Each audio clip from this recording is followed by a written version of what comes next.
make sure to email Claudia Rodriguez at claudiarodriguez@dca.org. Oh, and by the way, folks, if you are manipulating things next to your microphone, could you mute yourself while you're doing that, unless you're speaking, because then you won't have so much background noise. Everybody, okay? Including barking dogs, which you will have, happens here all the time. Okay, so where are we?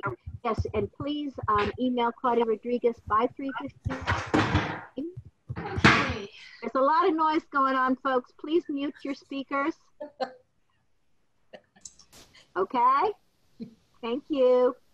Okay, so do this by 3:15 p.m. with your name and the items you would like to speak on. Once we get to that point for each agenda item, our facilitator, Valerie Martinez, will call out each person to speak. The line will be opened and the speaker will have 3 minutes to provide comments.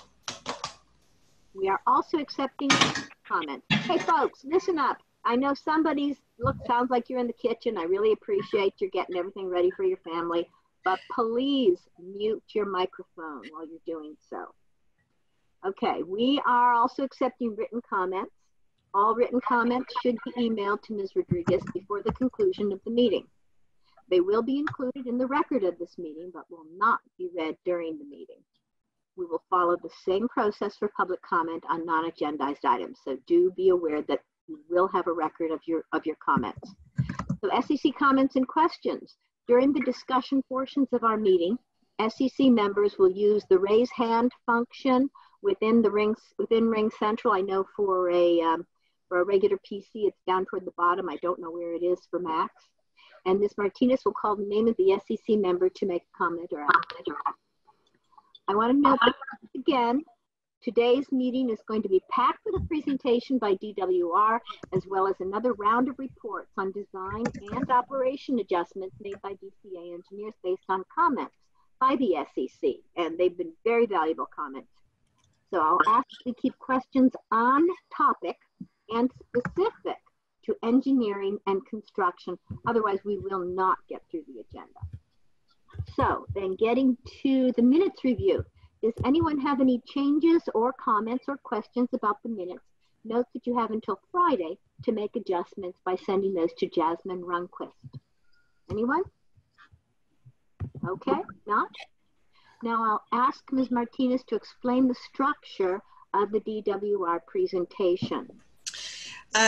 Good afternoon. Actually, I'm going to kick this first to Catherine, who wanted to make some introductory remarks to kind of frame up what the discussion is going to look like. So Catherine? Yeah, thanks, Valerie. So the presentation you're about to see from Carrie is not directly related to the work of this SEC committee, but she approached us and asked permission to use this forum as a vehicle to get the information on the analysis of the alternatives out to the public. So her presentation is going to cover the range of alternatives that were submitted and considered and the process by which Carrie and her team have used to screen these alternatives. And she's going to give you examples of some of those results. And so it'll be a very interesting presentation, I think, for you all, and also a critical part of the process. As you recall, right now, the DCA is looking at 2 corridor alternatives, the central alignment and the east alignment, and we were looking at them at a range of flows of 3,000 to 7,500 CFS. And this analysis that she's going to speak to is going to be what determines if there are more alternatives that the DCA is going to be asked to look at. And I think this request from Carrie to come before you is not only a reflection of DWR's desire and commitment to being transparent in their work, but it's a respect for this forum and all of the people on this committee who have hung in there over the last 9 months as thoughtful leaders within the Delta. So I just want to thank Carrie and her team for their continued active participation in this process and for giving this presentation today.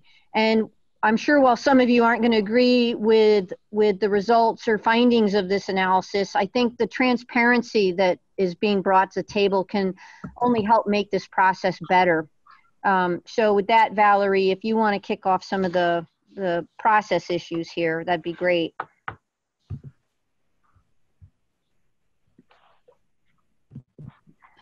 Okay, there's just a lot to cover. So frankly, what we did is we created a structure to get through the significant amount of information that Carrie is going to lay out.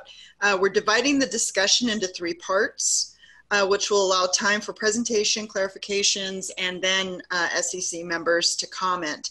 The first portion of the discussion, Ms. Buckman will explain where we are in the CEQA process and explain the evaluation process DWR has engaged in to address the many alternatives proposed during the scoping period.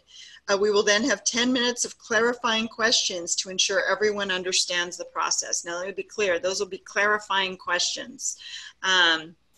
We can get into, you know, bigger, broader discussions later on, but after each of these elements, it truly is, it has to be clarifying questions because we're only going to have about 10 minutes after each dynamic. The second portion of the discussion will include a high-level review of alternatives. After the presentation on each alternative, we will have, again, 10 minutes of clarifying questions after each alternative is discussed.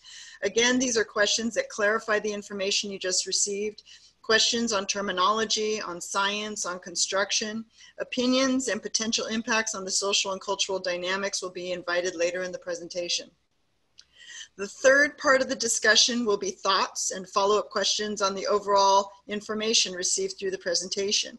This is where broader discussion can occur, technical questions, as well as concerns and comments. Okay, so again, three different sections. First one, Carrie will define the process. Second, we'll get into a high-level technical discussion about each of the alternatives, and then the third portion is where there can be just more discussion. I'll be managing the time pretty closely because this could really be a long discussion. I also want to remind you that the CEQA process is pretty prescriptive regarding public comments in the official record. There are limits to what anyone can address at this point, but this SEC process through the DCA has created a space where through transparency and partnership, stakeholder comments can be heard, recorded, and included in the Q&A matrix. And given the content of this presentation, that nuance is important. The other thing I want to emphasize is that this presentation is really significant because it's indicative of the relationship and the trust that we have all been working to establish during these meetings. Providing this information is out of step with the standard CEQA process. It is being provided in the spirit of transparency and partnership. So again, we continue to foster the relationship and ensure that there is that transparency. With that, I'll give the floor to Carrie Buckman, who's leading the environmental effort for DWR. I'll also note, because I noticed that the chat function was not disabled where normally we do that. Typically, that's not a norm for this meeting, so I will not be working with the chat function. I'll continue to ask that you raise your hand through the hand raise function in order to be called upon. Okay, so the chat function, we will not be addressing that, just frankly working through the raise hand motion function. Okay, and so that, Valerie, just to add to that, just to make sure that any comments that they may have, just to email them to me and I will triage them to the proper person. Okay, thank you. So Carrie. Claudia, can you actually make Carrie a co-host? She's going to be sharing her slides today.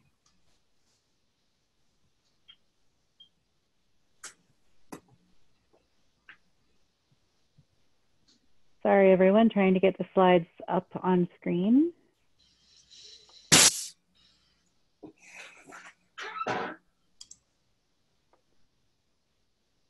Claudia, did you hear me? I did, but considering there's 100 people on the list here, trying to see where Carrie is. My apologies.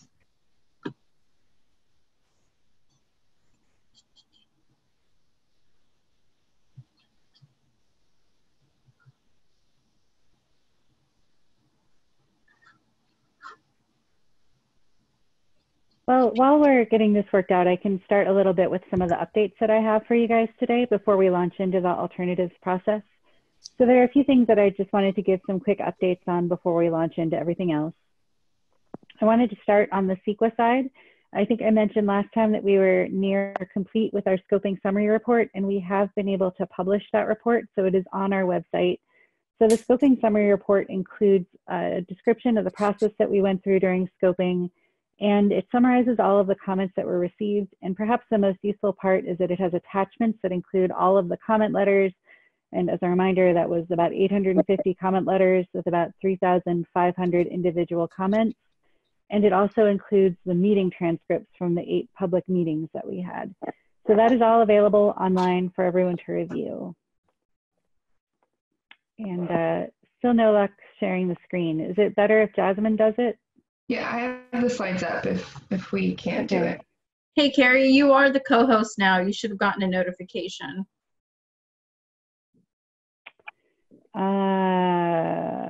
Where would a notification show up? It's usually just a pop-up that says you are now a co-host. Nothing. And it's still, when I click on share, it says host disabled participant screen sharing. It's okay. If we want, for the sake of time, I'll just share the slides, Carrie. Okay, sounds good. Okay, while Jasmine gets these up here, I'll go on to a couple other updates. So on the NEPA side, and so Jasmine, I'm on the second slide. There we go, perfect, thank you. So on the NEPA side, we talked last month about the 404 application that we were using to formally engage the Corps, and the Corps has sent us a letter that they're going to prepare an environmental impact statement. To start that process, they're going to issue a notice of intent, and that will initiate scoping and also describe their scoping process, and we're expecting that later this summer. We do think, based on our initial discussions with the Corps, that they want to prepare a separate EIS rather than having a combined EIS and EIR. And we know that's going to be a little bit frustrating to review 2 documents. And so as part of our efforts to reduce that frustration where we can, we'd like to release them at the same time so that people can review both concurrently instead of having to review them in series. So we're trying to align our schedule with the Corps. We expect that that means we'll have to shift our schedule a little bit, but we haven't quite figured out what that's going to look like yet. So hopefully I'll have that ironed out so that we can use that. I'll update you on that in our next meeting in August. Sorry, now I'm getting notifications that someone's raising a hand, but I'm going to ignore that and assume that Val will take care of that one. Okay, and then the soil investigations. We worked on an initial study and mitigated negative declaration to analyze the environmental impacts of the soil investigations that we were considering, and we did finalize that document on July 9th and release a notice of determination. So as part of that, there are some sites that do require additional permitting, and so nothing will happen on those sites until the permitting is complete. But there is going to be some work on publicly owned sites. We're hoping to have that ready to go this fall. Additionally, as part of the old water fix and BDCP effort, there were some sites that were the subject of some court processes, and those are being initiated now. And so there is some work that is starting next week to complete the court-ordered geotechnical evaluations, and that will be starting next week. Okay, Jasmine, move on to the next slide. So this is just an update. Again, we show this slide a lot. I wanted to check in on where we are in the process. So as highlighted on that first line, we just released the scoping summary report, and we're working on the outreach plan, but we're also starting that second line. We're really working to identify our alternatives and start defining the project and the alternatives so that we can evaluate the potential impacts. And so that's what we'll be talking about today. We're sort of starting to talk about that the initial part of the second line of this graph or this chart. So Jasmine, can you move to the next slide? So as both Catherine and Val mentioned, what we're going to talk today about is not really a typical thing in most of the CEQA processes that I work on. Usually we don't really share the inner workings of the process that we're going through, but we really want to talk about that today. We're trying to be as transparent as possible. Typically, we would just include this information in the draft EIR for comment, but we wanted to use this chance today to talk a little bit more openly about this work. So today I will be providing the SEC with about CEQA requirements related to alternatives, an overview of the in-progress alternatives screening purpose and process specific to CEQA. I wanted to highlight here the in-progress nature of this work. We are still working on this. Oh, Jasmine, there we go. This is in progress. It is not done yet, but I wanted to have a chance to have a dialogue where we could discuss some of the things that are happening before this work is complete. And I also wanted to highlight here that this is specific to CEQA. The NEPA scoping process may lead to additional information to consider. I will also be providing a preliminary preview of the screening results related to physical alternatives. We have not yet focused on operations, so we're not going to be talking about operational parameters or capacities or different operational options today at all. And we'll have an opportunity to discuss and better understand the process and preliminary findings. And Val mentioned earlier that there were some things that were constrained because of the environmental process. And the big one here is that we can't suggest new alternatives today. We needed to have the alternatives suggested through the scoping process. So that is a limitation on our discussion today. And I know, Catherine and Val talked about this, but I just wanted to highlight, I know that this is kind of a sensitive subject because the SEC was not designed to weigh in on CEQA related topics, but the DCA wants SEC feedback during the design process for alternatives, which means that you need to know what the alternatives are. And we wanted to be able to share and be transparent as we figure out what those alternatives are. So Jasmine, you can move on. So just sort of the big picture, why are we looking at alternatives? Public agencies should not approve projects as proposed if there are feasible alternatives or mitigations that would meet project objectives, but also substantially lessen significant environmental effects. As part of the decision-making process, agencies are required to consider alternatives to the proposed project. Next slide. And then what does CEQA say?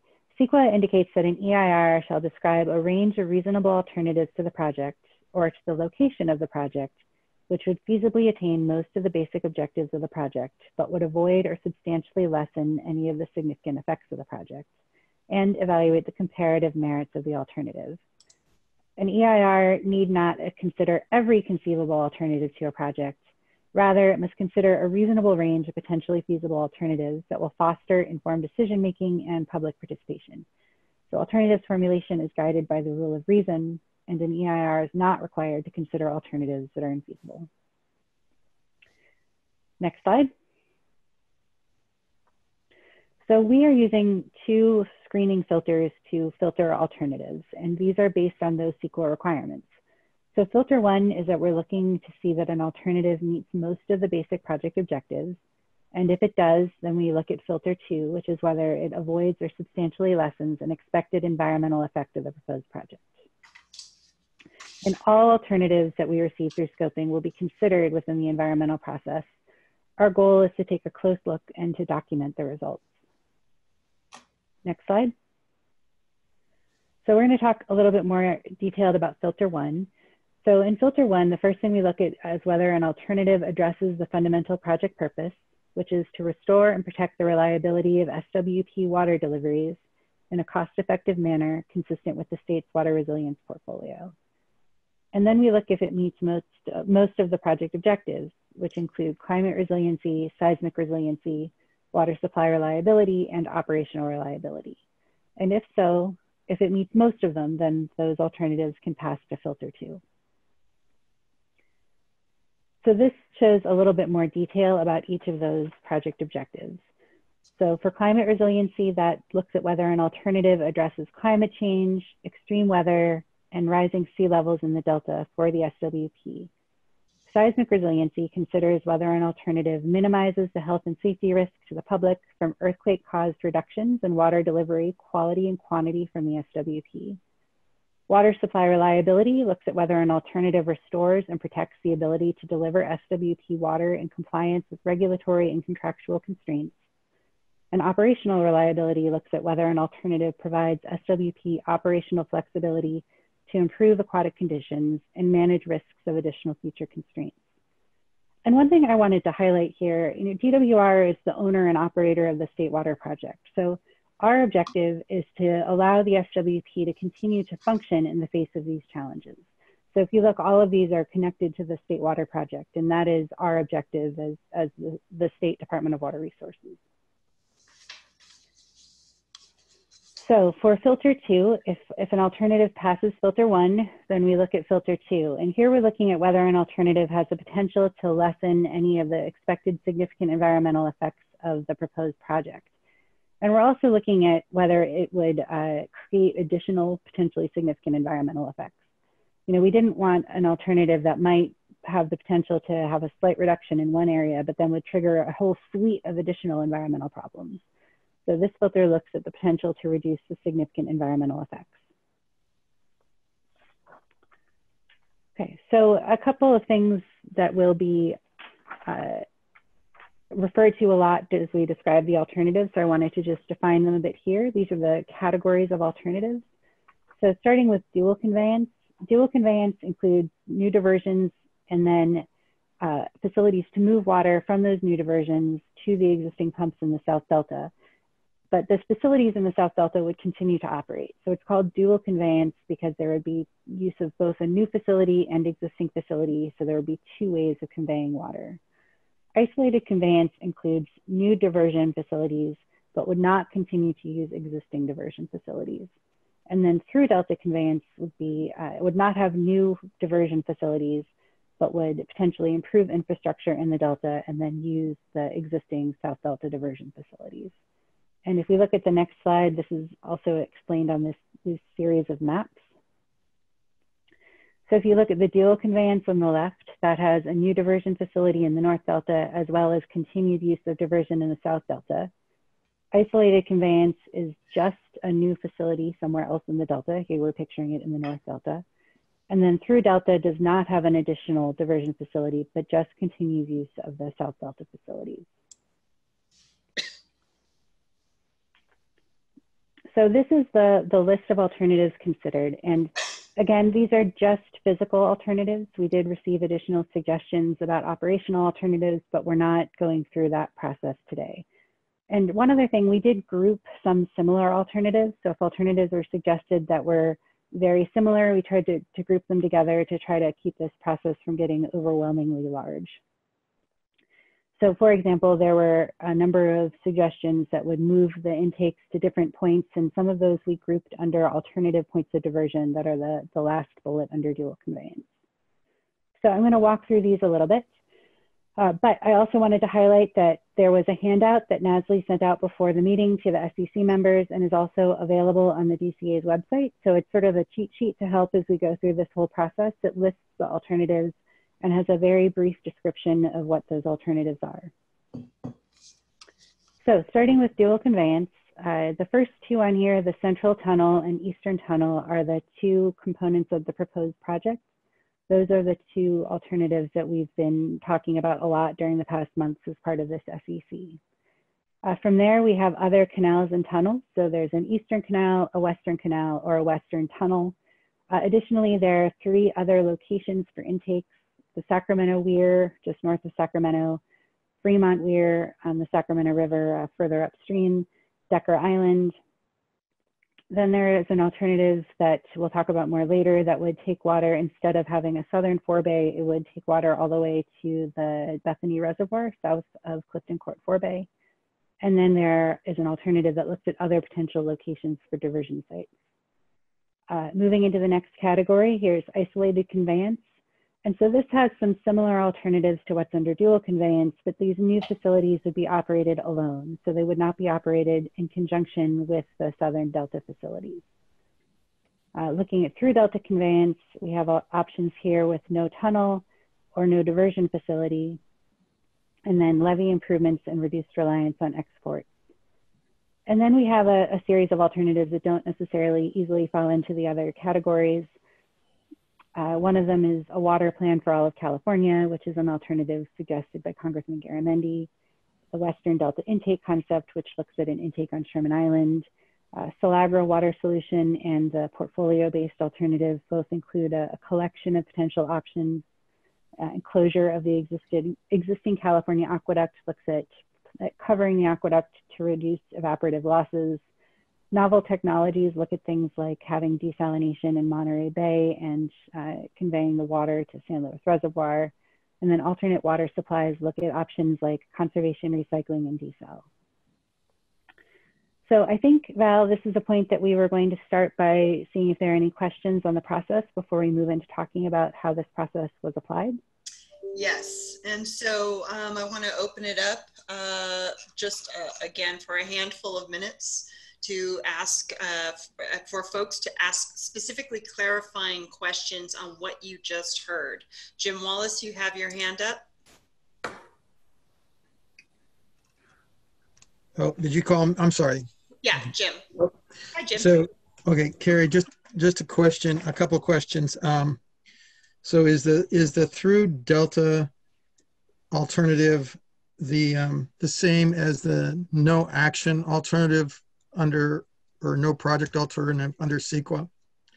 One, and then let me make one more question, then then you can answer. And then early on, you said that CEQA is a methodology to inform decision making, but the decisions in this project are DWR is the project proponent, DWR is the lead agency, DWR is the decision maker. Can you kind of give us some comfort that that's all going to be handled in such a way that the public is assured that these decisions are in fact fair and not heavily politicized? That's it. Thanks. Okay, so starting with the first, is the through delta conveyance the same as the no project? The through delta conveyance includes some specific levee improvements. And so we're going to talk about that alternative a little bit more and how that works through screening as part of the second part of the presentation, but it is at least proposed as a variation, something that is an alternative and not the no project. And then for CEQA as a way to inform decision making, I know that I might be a slight bit idealistic, but to me, that is the main point of this entire document. Like, what we're trying to do is take a really close look at all of the environmental impacts so that they can be considered by decision makers, and that information will all be part of the evaluation of what is the best way to move forward. So we've talked about this, I think, a bit before, that the decision maker on this will be the governor. So the governor will be using all of this information to decide how to move forward. So it's not just sort of DWR doing everything, but aside from that, the whole idea of what we're doing here is trying to be as clear as possible when we are disclosing the environmental impacts so that we are providing information to make a good decision. Okay, Val, next. I have Gil, Barbara, and Mel. Again, we're only going to allow 10 minutes for clarifying questions. And again, these are specifically clarifying questions. Gil. Thanks, Carrie. This is a good presentation so far. I'm waiting to hear the rest of it. One question I have, one of our comments was to move the intakes to Sherman Island. I don't see that as one of the dual conveyance or isolated conveyance. Did that get lumped into something else? So I think it got lumped into the alternative points of diversion concept to have the intake at Sherman Island. So it would be a different point of diversion, but it's actually also pretty similar to the Western Delta intake concept. So we're going to talk a little bit about that one later during this meeting. Okay. All right, great question. Barbara? So on the isolated conveyance alternatives, does that include a dismantling of the existing pumps and existing pumping infrastructure? So a lot of the isolated conveyance facilities would not dismantle Banks pumping plant. It would continue to use Banks pumping plant, but it would not accept additional intake coming in from Clifton Court. So I don't believe that those alternatives specifically include dismantling Clifton Court Forebay, but it would no longer use it as an intake facility into Banks pumping plant. Okay, thank you. Great. Again, great question. Dr. Mel Lytle. Hey, thank you. Couple clarifying questions. One being, maybe you could just rehash that for a minute. Carrie, you talked really quickly about why are we talking about this today? Because it seems like from the outset of the Stakeholder Engagement Committee, we were, I'm not even going to say it, browbeaten a little bit about any comments regarding the CEQA process. You were going to give us updates, but our interaction with you was very, very limited down to design and construction issues, nothing regarding CEQA. And now we're getting this preview of here are the CEQA alternatives and we want you to comment about them. Also, if we do comment, could you let me understand how those comments will be handled? Because are these actual CEQA document comments that you're going to record based on the input from the SEC or what? And so it'd be very helpful for me to understand kind of the flavor of this discussion. Okay, so to start with why we're doing this just in general. So as the DCA moves forward, we are going to be asking the DCA to design alternatives. And to me, at least from an understanding and working with you guys, it was going to be pretty hard if I just said, I have asked the DCA to look at this additional alternative without any explanation about why this one and not why other ones. It just seemed like that leap was going to be something that was really hard to get past. And so I wanted to make sure we had that information. And while we were doing that, it seemed like a really good opportunity to have some dialogue and clarification and a greater understanding of where we all are in this process. So today, if there are comments made, they're not part of the official CEQA process. They are, however, a chance for us to better understand each other, a way to clarify the work that we're doing. So it's a little bit different than being a formal CEQA comment. Okay. Terrific. So that just to follow up, that sort of kind of disqualifies a lot of our discussion earlier on where individuals wanted to discuss some of the CEQA components of our discussions earlier and were forbidden to. And so I think we were, oh, sorry, go ahead. It seems like, it seems a little unfair in the sense of we're trying to meet these guardrails as far as our conversation, then all of a sudden that's changed. And now, based on what you want as far as discussions going forward. And so it just seems a little irregular for me that as we're trying to be sincere about our input and discussions from the SEC side, that all of a sudden we have this sprung on us. And, you know, we can talk about it. I think that that's fully worthy, but at the same time, I think it's a little irregular.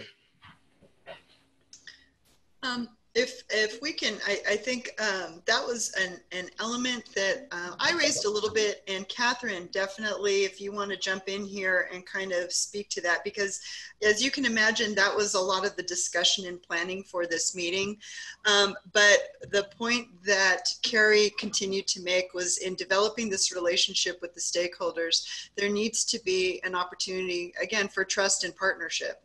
And so you're absolutely correct. This is not an avenue where we are handling CEQA. DCA does not handle CEQA. However, two things. DCA is going to be doing work on any alternatives that continues to move forward. So instead of creating a void of information where you're guessing, that the stakeholders are guessing, oh, well, they're talking about this, but they're not talking about that. Does that mean that's moving forward and the others are not? This creates a clarifying opportunity. And frankly, coming from in a spirit of, again, building this relationship, it would be disingenuous to continue to move forward and move an alternative forward and study it and have discussions with the SEC without, frankly, addressing what isn't moving forward. And I think that's that dynamic. Catherine, do you want to jump in? Yeah, Valerie, I mean, what I would say is I don't think there's anything disingenuous about this at all. I mean, we have a commitment to be transparent and to do things differently. We heard that loud and clear from the Delta, and that's what this is about. This conversation that we're about to embark on here with Carrie is contextualizing the DCA's work. We're given alternatives to look at, and I think some foundational information on how we get to these alternatives is helpful to the conversation. I don't think Carrie is seeking comment from any of you on what you like or don't like about the analysis necessarily, or the CEQA process. I think what she's doing is giving an opportunity for everyone to understand at a greater depth with each of you in this forum the work that's being done. So again, I think this adds great context to what we're talking about without necessarily creating any conflicts at all. And I agree that in the absence of Carrie doing this, I think there would have been a void in us moving forward with alternatives, that we're going to continue to bounce ideas off of you and show you information about alternatives that we've been asked to do without you understanding how we got there. So I look at this as an example of doing things differently and doing them in a more collaborative and transparent way with the stakeholders. And I do think it shows respect for all of you as thought leaders in the Delta. So I don't know if Carrie wants to add anything to this, but I think this is a good thing for everyone. Yeah, I think that was really it, Catherine, that this is really helping. I really like the word contextualizing. Like, this is a way to try to help understand where we're going from here, providing context for what comes next. We have 2 more hands up, and you know, I'm going to extend this for like another minute before we get to the alternatives. So Sean and Karen, you have your hands up. If hopefully these are strictly clarifying questions on what we've discussed, and the questions so far have been dead on, very helpful in moving the process forward. Sean? Since we're considering so much the central tunnel and the east tunnel, are we going to be considering alternatives for the various components of the infrastructure? Each one is, which is a typically sized project. So we're going to be considering alternatives for intakes, alternatives for the various shaft sites. So I think that's really what's been going on within the SEC already, is trying to identify ways to move those around and to try to optimize that to avoid impacts impacts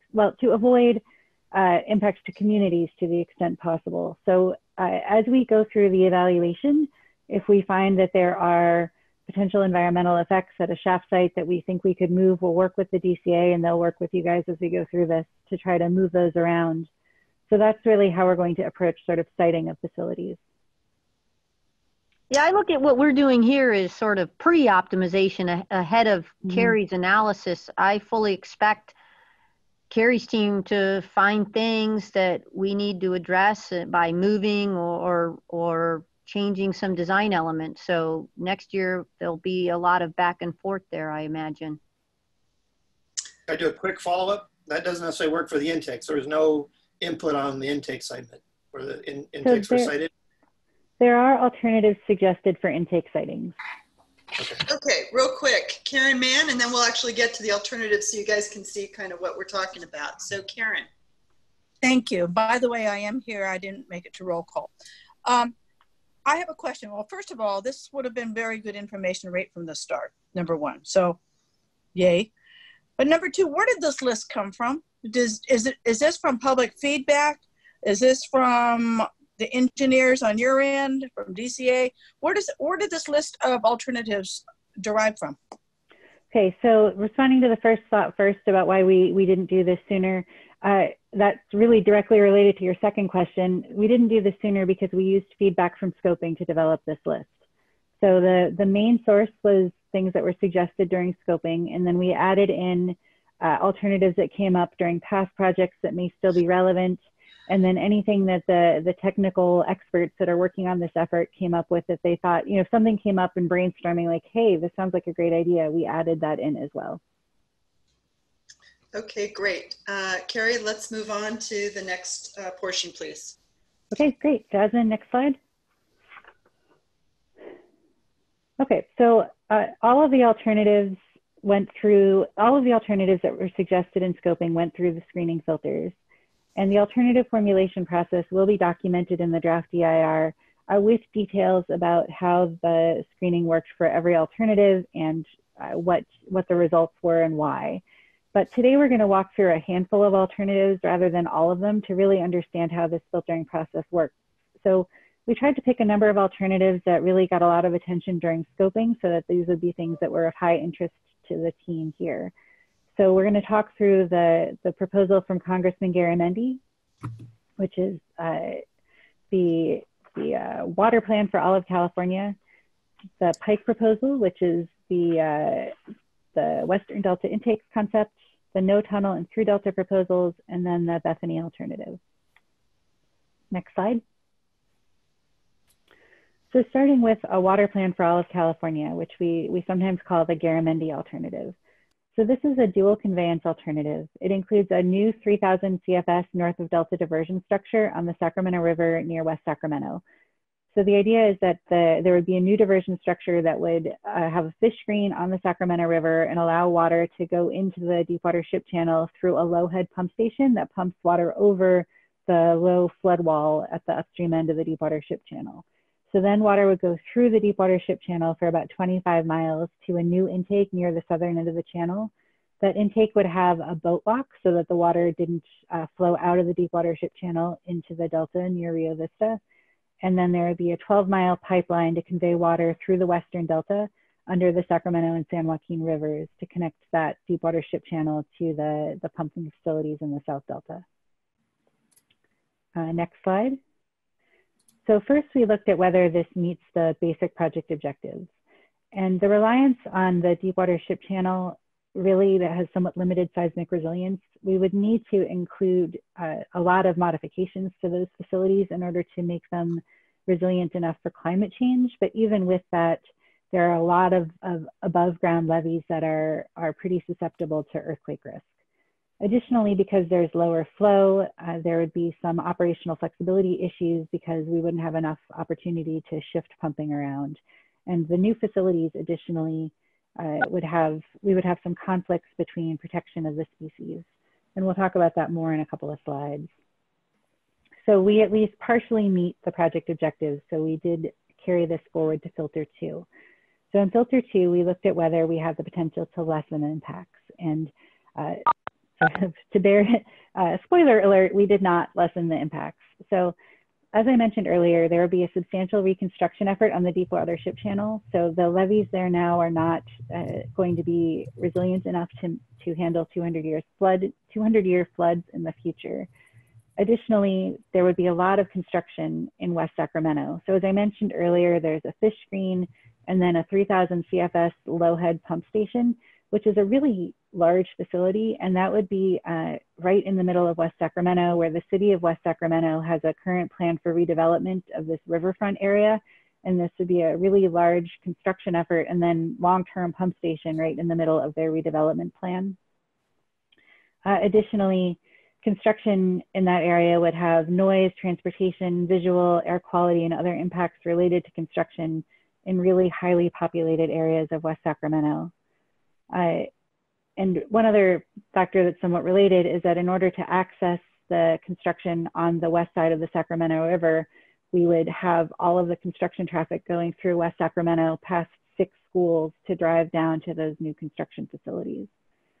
And then the last bullet on that screen is that the way that the fish screen would be installed in the Sacramento River, in order to make it long enough, it would kind of protrude out into the Sacramento River, which could be disruptive.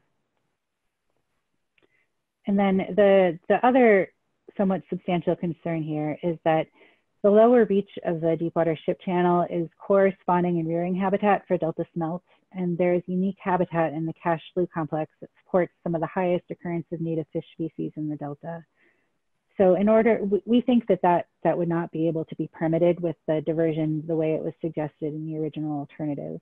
So we think we would need to move that lock and tunnel inlet shaft about 10 to 14 miles north to avoid that habitat disturbance. And so if we move it north, then it's pretty much parallel to the intakes that we're looking at on the Sacramento River. So it no longer has a difference in distance. You know, the original alternative had some thoughts that it would reduce the amount of tunnel that would be needed, but by moving it north to avoid the Delta smelt habitat, the tunnel or pipeline system is about the same length. Okay. So, are there, again, we're keeping this discussion at this time specific to technical questions and clarifications regarding what you just heard, those 3 or 4 slides that you just saw regarding the Garamendi option. Any questions? Awesome. All right, next. Carrie, go ahead. Okay. The next alternative that we considered is called the Western Delta intake concept, which is also called the Pike proposal sometimes. So this alternative is a dual conveyance alternative. It uses Sherman Island as an intake facility, and that would be facilitated by the removal of peat soils in Sherman Island and modification of the levees to allow for water to infiltrate up to 15,000 CFS into the island forebay. And the water inflow into Sherman Island would occur when the water elevation in Sherman Island is lower than the water elevation in the surrounding rivers and sloughs. There would be a pumping plant and 1 or more tunnels to convey water from Sherman Island to a new reservoir near Clifton Court Forebay, which is referred to as the Brushy Creek Reservoir, with connections to the existing South Delta pumping plants and an enlarged Los Vaqueros Reservoir. And there would be continued use of the South Delta intakes with new fish screens, and also a boat lock on the Delta cross channel to prevent salmon from entering the Central Delta. So if we can move on to the second, there we go. So this concept did not pass filter 1. So generally, Sherman Island, at that point in the Delta, the water quality would likely limit use of that diversion, and it would worsen with sea level rise into the future. And because of the water quality conditions at Sherman Island, we wouldn't be able to reliably use that diversion for water supply or the opportunity for operational resiliency. You know, what we're looking for there is the ability to shift diversions from between the new and the old facility to address operational and fishery concerns. And we wouldn't be able to shift back and forth because the water quality concerns at Sherman Island. And then additionally, the water quantities could be limited because of other water quality and water rights decisions and future regulatory limitations imposed by U.S. Fish and Wildlife Service and NIMS. So basically, because of its location in the Delta, it did not address the project objectives, and so it was not carried forward through filter 1 into filter 2. So before we move on, Val, are we stopping here for questions as well? Yes, we do have questions. We do have a couple hands up. Cece and Gilbert, again, we are very focused here on technical questions related to the 2 slides you just saw. So Cece. Okay, can you hear me? Yes, ma'am. I couldn't get there fast enough to comment on the Garamendi plan, and that's what my question is about. Go for it. You show a pipeline going across Sherman Island. It's yellow. Does that go under the island or on top of the island? So in the Garamendi alternative? Yes. Jasmine, can you go back up to the map on the Garamendi slide? Keep going up. One more. I guess one more. There we go. It's so on this. Sorry.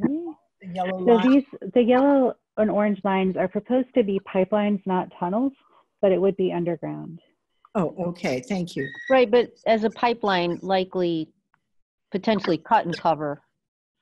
Right. That is, to clarify, that is the difference between pipeline and tunnel. So a pipeline is laid by digging a hole in the ground and laying it and then covering it back up, and then most likely tunneling under the waterways. My concern is that the yellow alternative there goes will go right under the largest community on Sherman Island. Okay. And so I wondered if it impacted the surface. That's why I asked that question. It could, and that's something else that we could use. At this point, we've already sort of been indicating that it would increase the potential for effects, so we did not carry it forward, but we could add that to the list of potential things that it could affect. Okay, thank you. Great, thank you. And Gil Cosio. Yeah, one question, Carrie. So by throwing out Sherman because of water quality impacts due to sea level rise, you're assuming that the state and federal projects will not be responsible for maintaining water quality in the Delta in the future as they are now? I am not. I am assuming that there would continue to be regulatory requirements about operations and how they would affect water quality in the Delta. I do think, though, as sea level rises further and further, that there will be times of the year where the CVP and SWP won't be able to change water quality. So those are some things that have to change as we look into the future. What that does in terms of State Water Resources Control Board requirements is something that remains to be seen and is speculative. But what we're trying to say here is that we think that there would be water quality concerns at that location much of the year. And that doesn't just mean that it would be unusable, it just means that it would be a concern. So it doesn't seem like, if our objective is to be resilient to the things that may or may not happen in the Delta, that's not the best location for us to work in. Okay, last clarifying question on this alternative, Barbara.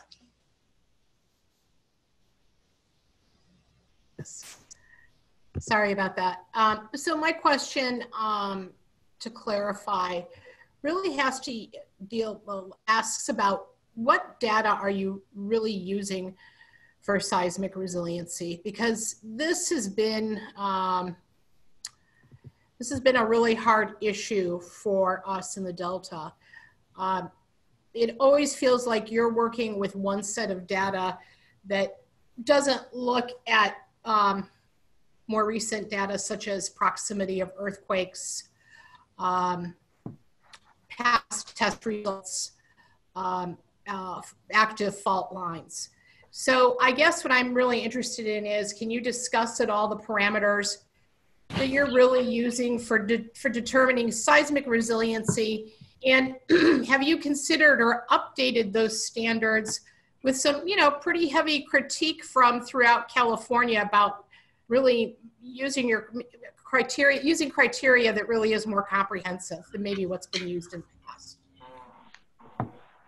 So at this point, we're really looking at this at a much more conceptual level. I think that we will be needing to use more detailed evaluation and data as part of the EIR, but at this point, what we're trying to look at is whether an alternative at a conceptual level has the potential to address the seismic resiliency that we're looking at. In other words, if there is an earthquake issue in the Delta and that causes a water quality problem, does our project help keep the SWP online or get the SWP back online as quickly as possible? So it's not directly related to how we're characterizing risk, but I understand what you're saying, and I think that we should continue to talk about the data and what we're using. And then I have a follow-up question, and that's about the statement about DWR, operating as the owner and operator of the project for the State Water Project. How does that mash up with the rest of DWR's mission, which is to really be the provider and steward of water resources for everyone in California? Because that also then includes people who do not participate or draw water from the State Water Project. So I'm not trying to say that DWR's overall objective in everything that we do is related to the State Water Project. It's really just narrowly focused on this project. So for this project, what we are trying to accomplish is to keep the State Water Project functional into the future in the face of a lot of challenges. That's not to say that that's the only thing or even the most important thing that DWR does. It's really just our purpose for this project. DWR has a suite of responsibilities and objectives, and those are accomplished through a wide range of projects that are ongoing. So this is just for our one project. Great. All right, Carrie, can we move on to the next alternative? Sorry, one more question because I can't find the raise hand function. Okay, hold on, Douglas. Douglas. Happy to do it, but I want to make sure that your little raise hand function is working. Is your raise hand function working? No. No. That's not good, Douglas. No. Can't find it. Are you on the phone or are you on a computer? On a laptop, yes. I've been using the same computer all the time. Okay, well, so when you go onto participants and at the bottom it has the raise hand. Okay, see it, yes. Okay. So that's how we roll, in terms of our norms. So go ahead, Douglas. Okay, one more. Okay, so by going through the Garamendi's option, I think that might reduce the impact on the farmers' use of water. So, because I know that the farmers in the Delta, they rely a lot on the Sacramento River, and if we use the Garamendi option, won't that reduce the impact on the farmers? So Douglas, I apologize. There's something about the sound coming through your microphone that was sort of garbling words a little bit, so I'm not sure I totally heard you. So were you asking if the Garamendi alternative could reduce impacts on farmers that depend on the Sacramento River? Yes, that's right. Okay. So generally, water rights in the Sacramento River are a constraint. So one of the things that will have to happen, part of whatever project we work on, if there is a project that moves forward, if DWR says at the end of this, yes, we want to pick one of these projects, one of the next steps that would happen is that we would need to petition for a change in point of diversion with the State Water Resources Control Board. And in order for the State Water Resources Control Board to approve anything, we would have to document very clearly that we are not affecting water supplies from for any other legal user of water. So we'll look at that as part of the EIR, but it's also, it goes through a pretty major process as part of the state board process. So I guess what I'm saying is none of the alternatives can affect the water supplies to legal users of water. It's a constraint that we can't violate at all. Great. Thank you, Douglas. All right, Carrie, why don't we move on? Okay, so Jasmine, we are down from here. Let's go. There we go. Okay. So another set of alternatives that we heard a lot during scoping were no tunnel and through delta alternatives. And some of the ideas included a combination of increased water recycling and conservation, desalination facilities, and continued through delta conveyance, use of existing facilities with improvements to delta levees.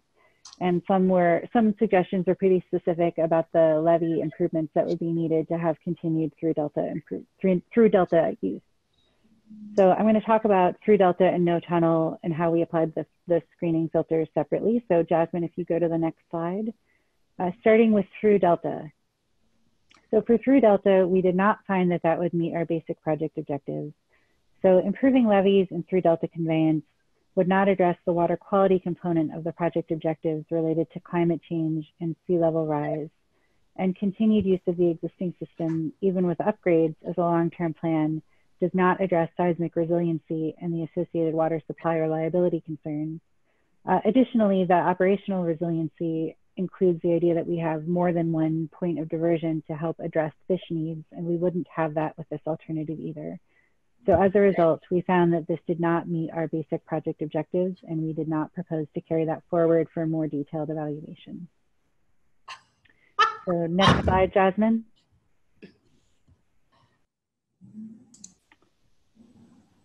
So the other set of related alternatives for the no tunnel are alternatives that rely on water agencies to implement additional projects like water recycling, conservation, and desal to provide alternate supplies instead of the state water project. And so the idea here, we heard this sometimes during scoping that, rather than trying to fix what's going on in the Delta, let's sort of let the water agencies handle it on their own. And generally what we found is that that doesn't meet our fundamental purpose of enabling the state water project to continue to function through challenges such as climate change, sea level rise, and earthquake risk. So that does not meet our objectives, and we did not propose to carry it forward as an alternative. However, if we go to the next slide, this sort of comes back to something that Jim mentioned earlier about how these alternatives may relate to the no project. So really a lot of these types of actions like water recycling, conservation, or desal are things that the agencies may choose to do under the no project alternatives. So some of these alternatives, like I said, do not meet our project objectives, but we are thinking about considering them in the no project alternative. So the no project alternative describes likely conditions if the project is not implemented, including potential actions that may be taken absent a project. So alternate water supply options, we're considering incorporating them into the no project as a way to address water shortages.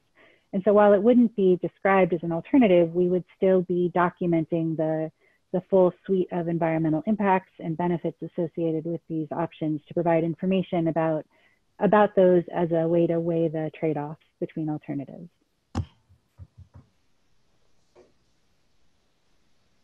Okay, so again, are there specific technical questions related to those 2 or 3 slides? Barbara, go ahead. Again, going back to this evaluation, other evaluation you did, you have decided that these alternatives do not address water quality criteria for the state water project, but there is no description of how water quality challenges will be solved for in Delta users. And you know, I know you haven't gone through operations to talk about impacts from operation of the project, but that, again, I'm just going to go back to that. Yes, you're doing an analysis here for the state water project, and I think that is probably our fundamental beef, because you are disallowing for consideration the non-state water project users for whom you have an equal duty to protect.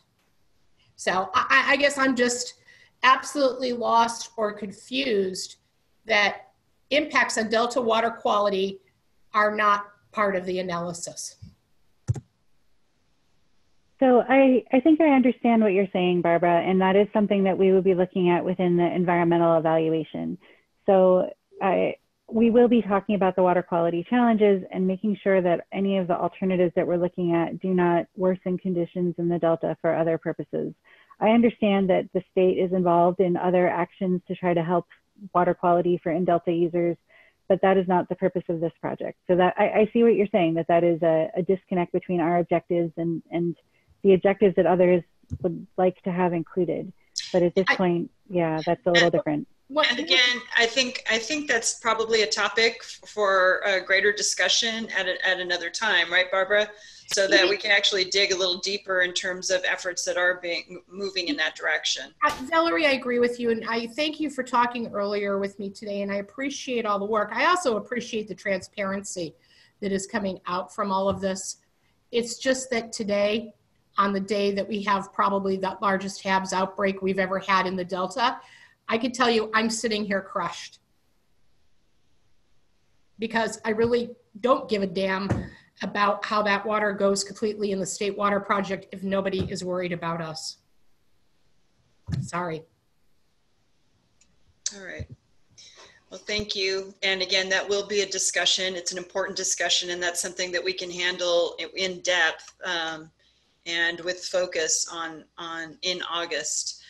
Jim Wallace and then Karen Mann. Jim? So, yeah, thanks. Karen, I'm a little confused. So under the no tunnel alternative, it doesn't meet the climate resiliency or seismic resiliency. If it doesn't meet the climate resiliency, which I assume means sea level rise as well, and the way I understand it is that the project as currently proposed would only take water when it's available. So if none of these other alternatives meet the project objective, does that mean at some point in time, all of the state water project water will be coming out of the intakes in the North Delta to make sure we mitigate for water quality issues, that is, saline water? You understand what I'm saying? I mean, it looks like it's contradictory here somehow to me, that you're saying we're only going to take water when it's available, but we're only doing this because we don't think there's going to be water available downstream. So it all has to come out from the North Delta. Am I understanding this correctly? So I don't think that we envision that there would be a point where all water would be diverted in the North Delta, but it is one of our objectives to provide an alternate point of diversion so that in the future, if the South Delta becomes further constrained, there is another way to take that water. That is something that we'll be looking at as part of the modeling that's associated with the EIR to try to better characterize what those things will look like in the future. But I don't think that we're envisioning abandoning the South Delta. I think that that we're envisioning that the North Delta facilities would be used more to try to capture water during periods of high quality, and then both facilities would continue to be used, but over time there would be most likely a little bit of a shift to the North Delta, while both would be continued to be used. I'll know more after we have modeling. I don't know the answer exactly at this point. Okay, so just to follow up real briefly, so this is really going to become an operational question, an operational issue that is yet to be answered. Is that fair to say? It's fair to say that the amount that it shifts, but I think that the concern that we would be abandoning South Delta is not part of the alternative, nor is it part of the current plan. We would continue to have both facilities operating. Okay, all right, great. Karen and Gil, and then we'll move on to the next alternative. Oh, and David. David's sliding in. All right, so Karen, Gil, and David, again, keep it please technical, very technical, related, and clarifying on the 2 slides, 3 slides that we just went through. Karen. Thank you very much. As somebody who lives, works, and is concerned about the farmers and agriculture and the wells and downstream, I'm a little less concerned about the water quality going down south. I concur with Barbara that it seems as though that the concern is more for the people down south than for the residents and the people that moved here intentionally, because this water provides life. So Karen, again, I think kind of the road you're going down is that water quality issue, which is really, really important, and it's definitely something that needs to be discussed. And I think the goal is to have a discussion on that in August. Are you comfortable with that, or am I? No, I'm not, because you're using it as a basis of decision making, and you're not coming. The scope of your decision making includes the water quality. So how can we go along with anything if we don't know the definition? There's nothing there. And then the other thing is the other question I have is, you just mentioned that this is only going to be used occasionally. I cannot even imagine that this kind of money is going to be spent on a project that's only going to be turned on once in a while. You spend this kind of money like you do on a new car, you're going to be driving it all the time. That's my only comments. Thank you. Okay. So just a couple of quick thoughts on that. I definitely understand the concerns, particularly about HABs, and I very much sympathize to the importance of that. It's unfortunately just not the focus of this project. I know there are other efforts that are ongoing to try to address that, but I wanted to speak specifically to the second part of that comment. And now that I got off topic in my head, I'm so sorry in answering that question. Karen, what was the second part of your comment? I'm so sorry. Just like a new car. Oh, how often we'd use it. Thank you. I appreciate that. Okay. You're not going to spend this kind of money on a Mercedes-Benz and not drive it. You're going to just leave it in the driveway. I'm not buying that. Okay, so that is something that is specifically related to operations. So we will have operational constraints that are developed through consultation with the fishery agencies, and they will limit when we can take water out of the Sacramento River that is linked to flow in the Sacramento River, as well as the potential for real-time fish presence. So it will not be able to be used all of the time. So I think that that's something that's come up in this group a lot. I know that the overlap with operations gets a little sticky, but I think that it probably is something that would be helpful to discussions, that as we get a better way to clarify for you guys how often it would be used and under what conditions, we can come back and talk about that. It's just going to take a little while. Okay, great. Can I just offer one thing about, I think the resiliency term is what I think is really important. Carrie, if maybe you could address that. There is a difference, making something resilient so that it can withstand a future of potential seismic activity or climate change or sea level rise. It's that resiliency that water infrastructure needs to consider, so that 24/7 water is always available. I think that's a word that could use definition potentially. We can continue to work on that. Yeah. Okay, Gil. I think I'm going to pull my question for now. I don't want to take up more. Thank you. I appreciate that. And then David, Cece, you just kind of slid in. So we'll do David and Cece, and then we'll go on to our next alternative. Again, please keep this specific to the slides that you just saw. You know, specific to the technical and engineering and you know, again, science of what's being discussed. Yeah, so this is David, and my head is spinning, I must say. So very sympathetic to what Dr. Lytle had said earlier about kind of our purpose. And then I'm sympathetic to Barbara's comment too, I mean, with the algae issue. And I know I'm supposed to be talking about technical, but to me, there's not a lot technical in here anyway. So, and I just want to weigh in. What's really astonishing is that this alternative was just eliminated, it seems, from the get-go, from future analysis. And it seems like, okay, the focus of this project is not to, I don't know, it's to, it looks like it's to keep the state project running, or how to keep the water in the pipe or something like that. And it's not the environmental, but indeed you have an ability to affect, you know, this algae problem there. You know, it's with less water flowing through, there's going to be more of a problem there. And in terms of resiliency, if you're improving the levees, you're going to make them more resilient. And it sounds like you're going to keep this conveyance anyway. So, you know, when I look at this, it looks like a runaway from the current thing, you know, a desire to not maintain the current one and to jump into the new one. And, you know, that's kind of a feeling. So I'm kind of balancing a lot of these things, which I don't see almost any of them as being technical comments. Like this whole thing is non-technical, if you ask me. But I'm very confused. That's all I got. Okay. I think we can delve in a little deeper a little later on. Cece? And then we'll go on to the next alternative.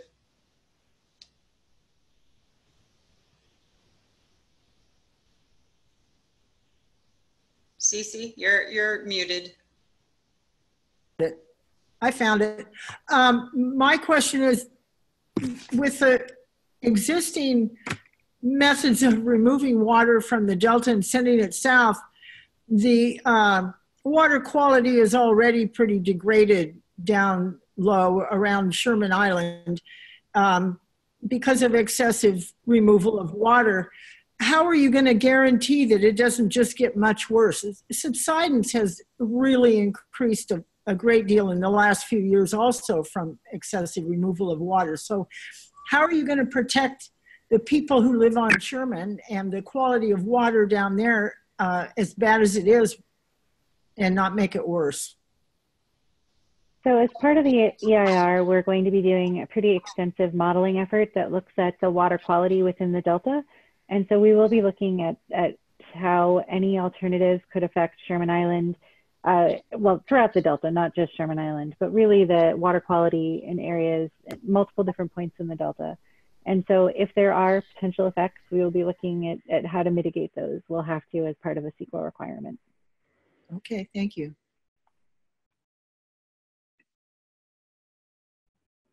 Right, and moving on to the next alternative. Okay, so Jasmine, if you can move on. All right, so the next alternative we want to talk about is the Bethany Reservoir alternative. So this is an alternative that instead of taking the water in the tunnel to a new southern forebay, it would convey water further in the tunnel and then add water directly into Bethany Reservoir. So just a little bit of information. The way, if you look at the map on the left side of the slide, right now, water for the State Water Project, water flows into Clifton Court forebay.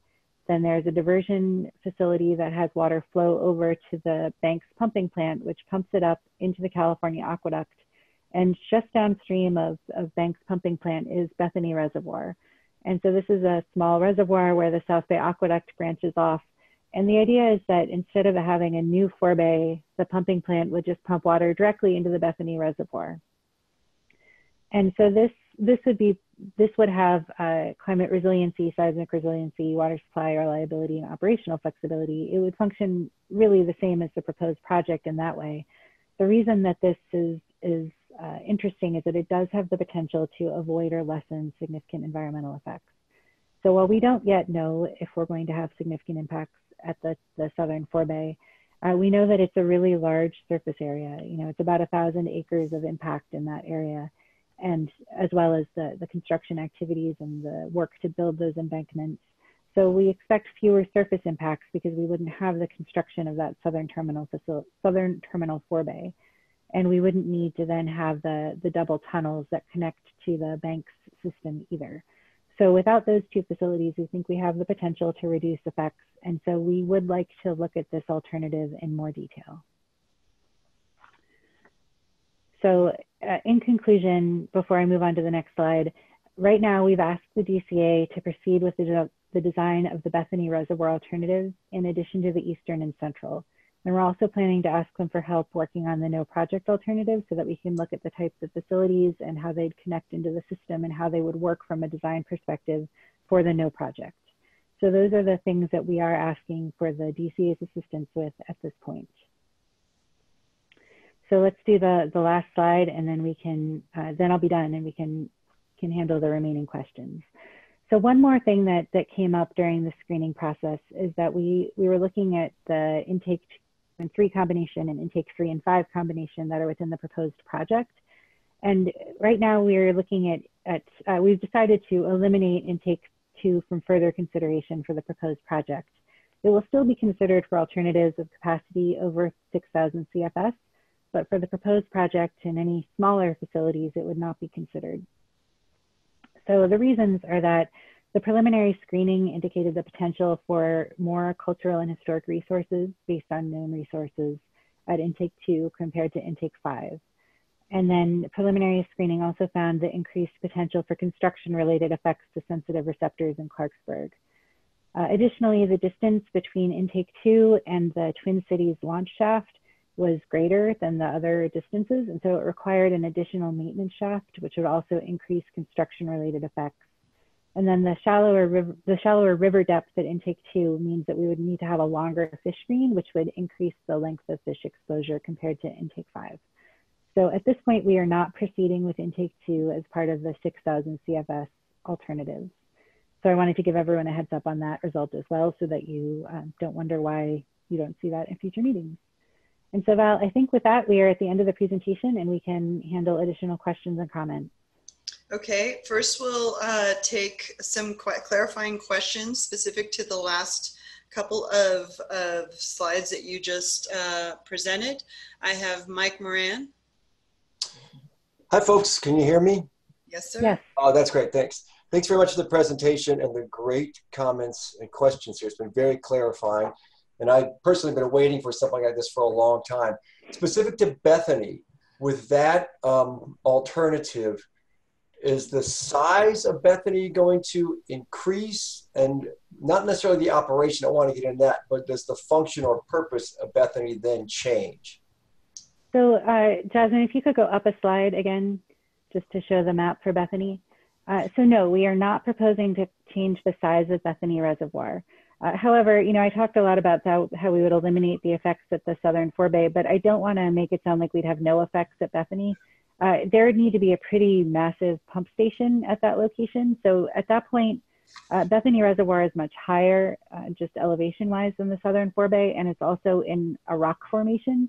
So the pump station to move water from the tunnel up into Bethany would be larger and more expansive than the pump station that's currently proposed. So there is still going to be an effect, and it is possible that in the end we will find that it doesn't reduce the environmental effects, but we think it has the potential, and so we want to go through and do that evaluation, or at least further that evaluation so we can find out.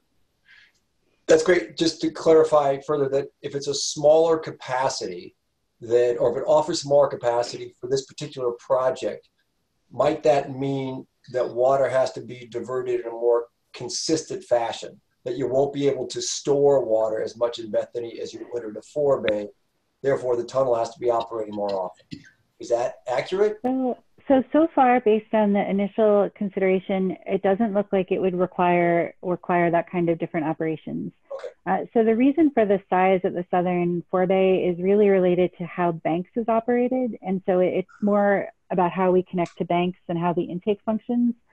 So at this point, because we're not connecting to Banks, we wouldn't have that constraint. And so it doesn't look like we would need to have additional storage. But again, we're not very far into this. I think that Catherine is going to try to provide some information next month, but I think, the DCA hasn't really gotten very far yet in this, so I don't think there will be a whole lot to present quite yet.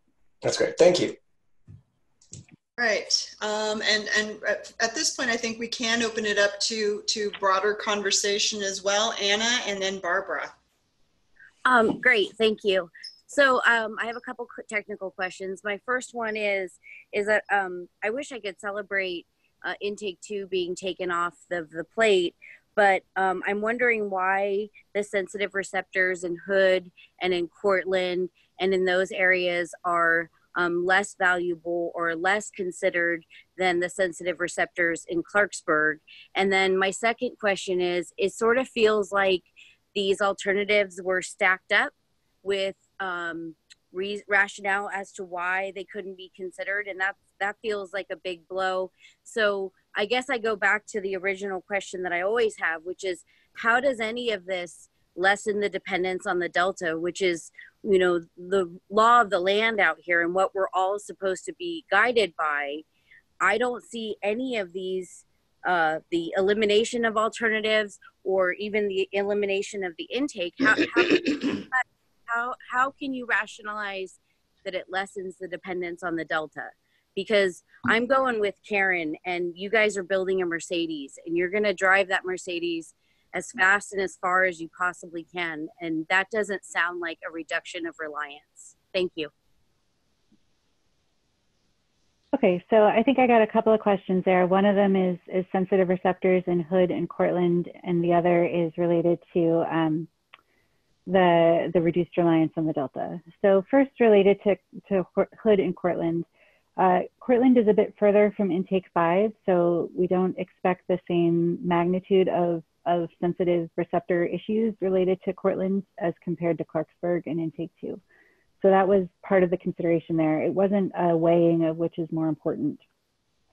And then for Hood, Hood is unfortunately already going to be affected from noise associated with intake 3. And so either way, that's sadly to say where we are. And so what we're really trying to do there is minimize all of the noise and construction impacts to the maximum extent possible to try to address the impacts on Hood.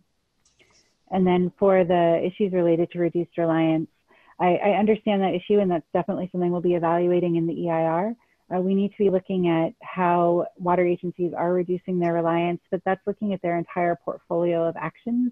And so that's something that we need to evaluate in more detail rather than as part of an alternative screening process. We need to get down into the depth of having a closer look at that. Awesome, thank you. Barbara.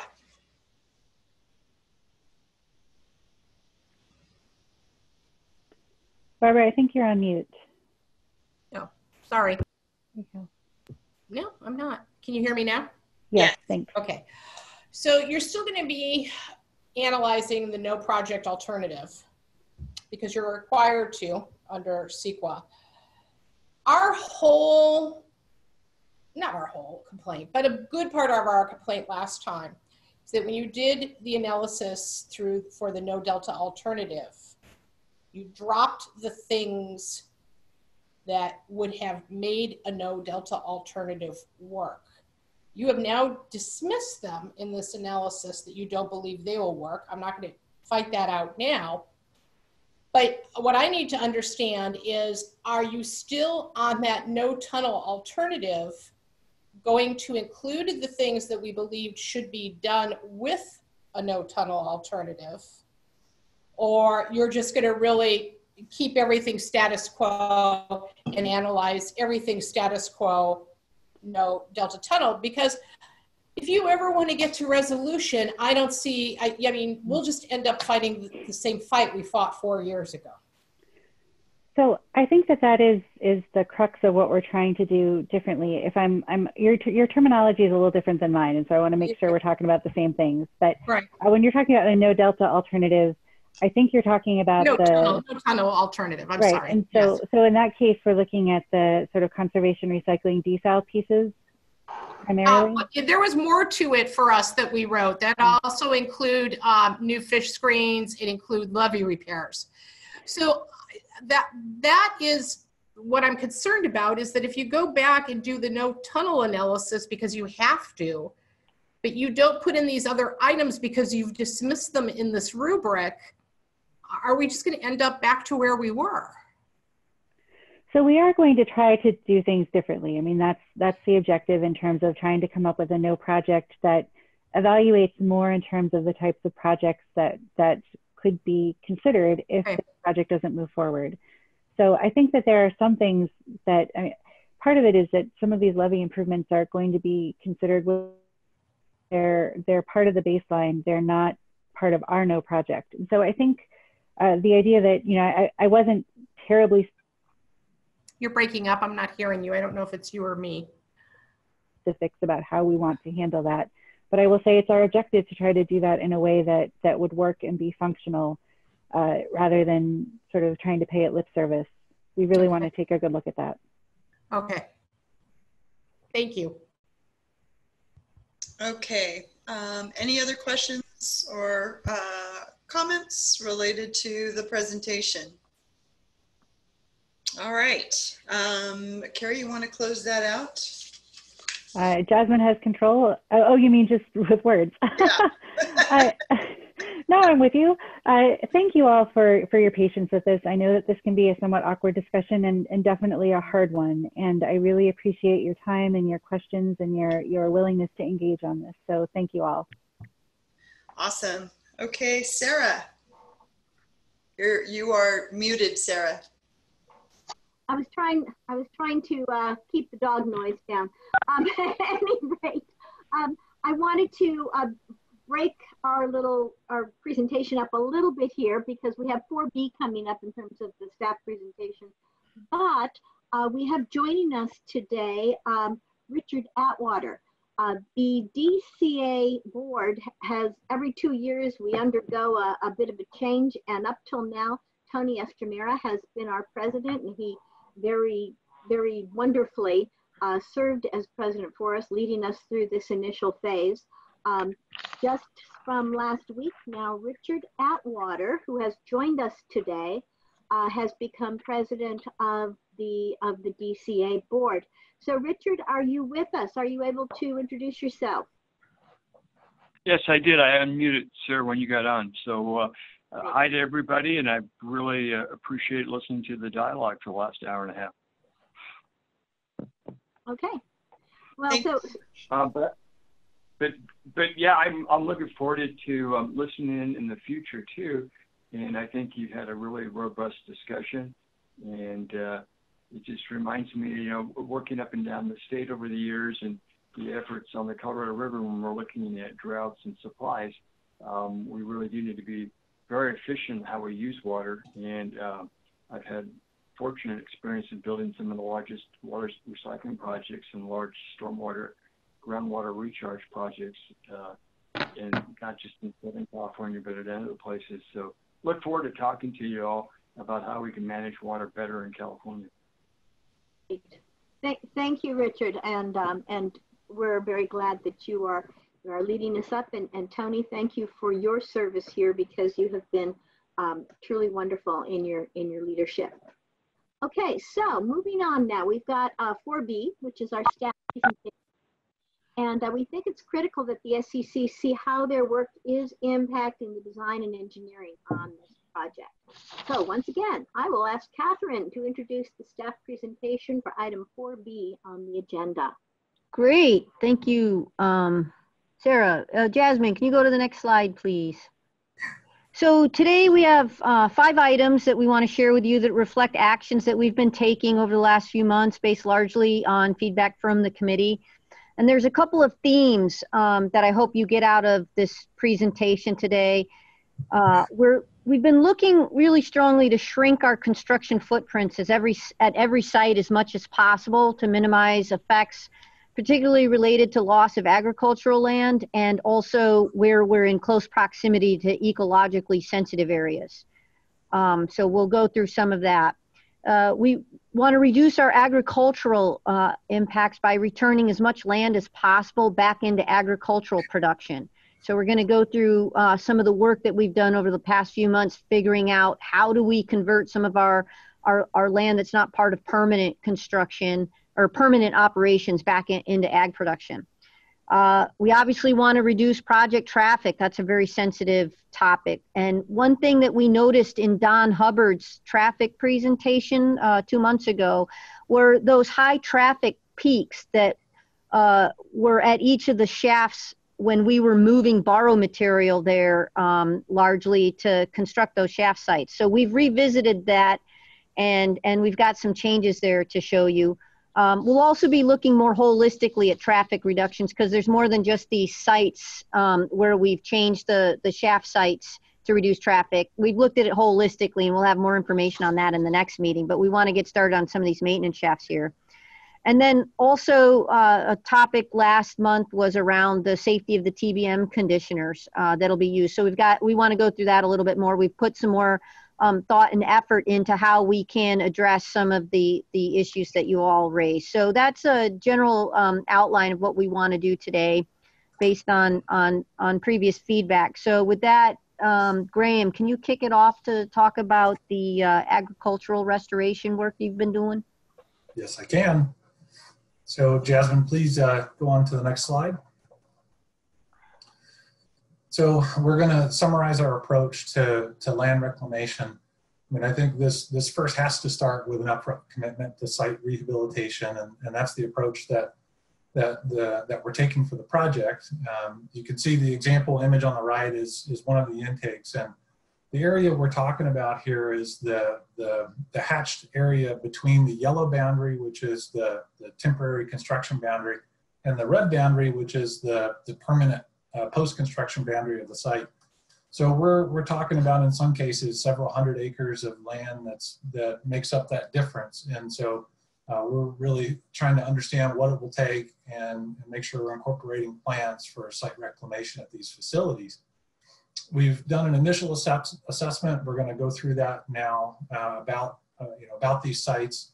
We're focusing really on the larger sites. So those would be areas with land reclaimed on the order of 5 acres or more. So these would not be the really small sites. Those we're just keeping within the project boundaries, the permanent project boundaries. But for these larger sites, it does make a lot of sense, and we know how important it is. And so we're going to make sure and account for it. So the initial assessment first starts with understanding the current conditions at the site, what's being grown there now, what do we know about the subsurface, and trying to understand the potential impacts from construction. So what will the loading do to the subsurface? How is it possible to, and how can we undo that or restore that condition to something similar to pre-construction? And then make sure that we've accounted for that effort in the environmental document. So the site reclamation itself, we'll be looking at an approach that we believe is comprehensive. It includes conditions, or includes thinking in pre, during, and post-construction, so all the way from the beginning and then during and after, and making sure that elements are incorporated into the construction document so that the actual construction actions are taking into account the site reclamation considerations. So next slide, please. So the different types of sites and what's happening at these facilities is important. All of the sites pretty much have, a list of stuff, material and equipment laydown, staging areas, stockpiles. We may have retention ponds or desilting basins, access road, construction trailers, parking. All of this is happening at many of the sites. We do have then at a couple of the facilities like the intakes and the southern complex, the extra facilities associated with slurry batch plants.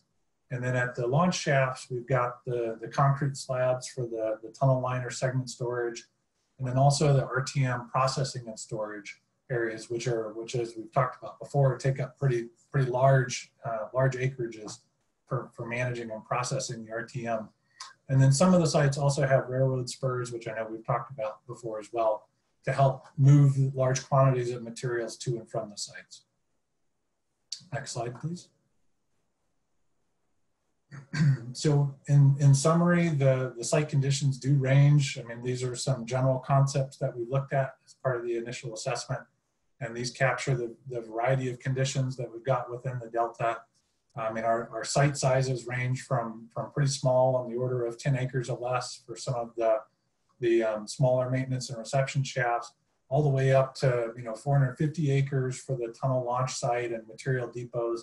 And I think as was mentioned earlier by Carrie, the Southern Complex is a really large site, but some of those large portion of that is permanent facilities that wouldn't be reclaimed and returned to agricultural uses. So we're talking about space that could potentially be put back into some form of agricultural use. Existing uses at the site that range, or within the project range from irrigated pasture land to permanent crops like vineyards and orchards. The ground conditions, we've got everything from very, very soft organic peat, organic peat deposits, very thick sequences of that material, to conditions along more of the eastern corridor. We do have some areas of older, more consolidated deposits that are encountered. Just based on some of our preliminary understanding of these ground conditions, of the anticipated loadings, as well as durations, depending on where you are within the Delta and depending on those ground conditions and loading, there could be quite a bit of settlement that's induced. And that settlement is compression of the shallow soils, as well as some of the deeper soils, translating some of that consolidation. But there certainly is going to be an opportunity for a lot of settlement, and that shallow settlement is what we're really going to be trying to focus on and see how it can be addressed to return some of these sites to productive use. Another key, some of the sites, based on those ground conditions, they will require ground improvement to help support the loads. And so specifically a couple of examples related to restoration would be the concrete slabs for the segment liner storage on Bolden Island, for instance. With those ground conditions, the concrete slab alone wouldn't be able to support the weight, so there would have to be ground improvement underneath that slab. Same goes for Lower Roberts, and there's other elements like that throughout the project. But the point is, we're taking into account the effects of that ground improvement when we're trying to decide what's realistic and how are we going to try and return that land back to production. Next slide. So in terms of the site reclamation activities, as I mentioned, they do span from pre-construction all the way to during and post-construction. There's some of these activities that you see kind of carry through. It has to be based on site-specific investigation, testing, and analysis of the soils to understand what the current condition is. It will be very important to save the topsoil, and this is some of the good feedback that we've gotten from some of our external communications, but it'll be really important to strip those sites and save the topsoil so that we can reintroduce that local organic material back into the subsurface.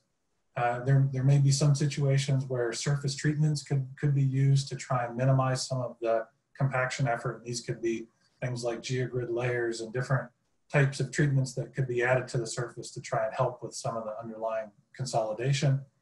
And then understanding the existing water infrastructure at the site, another really important piece here. A lot of these sites are active agricultural sites, and they have a variety of different water infrastructure elements. And so in order to think about reusing this site after construction, we want to think about what is the existing water infrastructure, what of that needs to operate during site construction, whether water needs to be routed around the site to get to some of the other existing agricultural parcels that are going to keep operating during construction, or if there's elements within the project site, are they going to be maintained and kept for future use, or are they going to be abandoned? And if they're going to be abandoned, what is the proper way to do that? So accounting for all of that as part of the pre-construction activities. During construction, it's recognizing that the soils and materials that are being generated at the site and stockpiled are in fact inducing some of the compaction issues we're talking about here. And so taking that into account, looking at ways to manage those stockpiles to try and minimize or limit the amount of subsurface compaction That could be reducing the heights of some of those stockpiles, always, moving around where you place those stockpiles, always not going back to the same spot, those types of ideas. Certainly spill containment will be very important to make sure that there's not contamination induced at the site by the construction activities. If there's water infrastructure that has been decided to be kept for post-construction uses, then some of that may need maintenance. And so this would be perhaps existing wells that are at the site. Well, they can't just go dormant for several years and expect to be brought back online and be fully functional. They may need to be cleaned, inspected, and operated periodically to make sure that they're still fully functional. Then moving to post-construction actions, obviously getting all the construction materials off the site. This is where the on-site soil sampling and analysis will really be important. Based on our consultations and discussions internally, yes, we need to do this as part of pre-construction, but a lot of it is looking at the conditions after they've actually felt the load and experienced the construction phase. What is the condition that we're left with, and how are we going to put it back into service? That's really something that we're going to have to focus on as a post-construction activity. And then refine the site rehabilitation strategy. And those that strategy would include the types of things listed here, tilling the site, adding back the topsoil, adding amendments, leveling, grading, disking, all of those types of activities to try and get that topsoil back, get that shallow superficial material back into a place where it would be suitable for a form of agriculture. Next slide. So in terms of the post-construction conditions, our initial assessment grouped things into a couple of large bins. And so we're thinking for post-construction treatments, you could have native soils that have been compacted and compressed that need to be rehabilitated.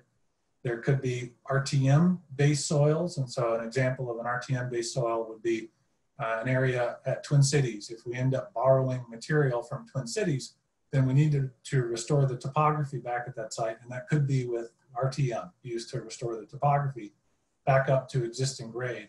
And so then we've got an RTM-based soil that we need to think about in terms of rehabilitating to some sort of agricultural use. And so that may, based on our assessment, does need some slightly different thinking in order to do that.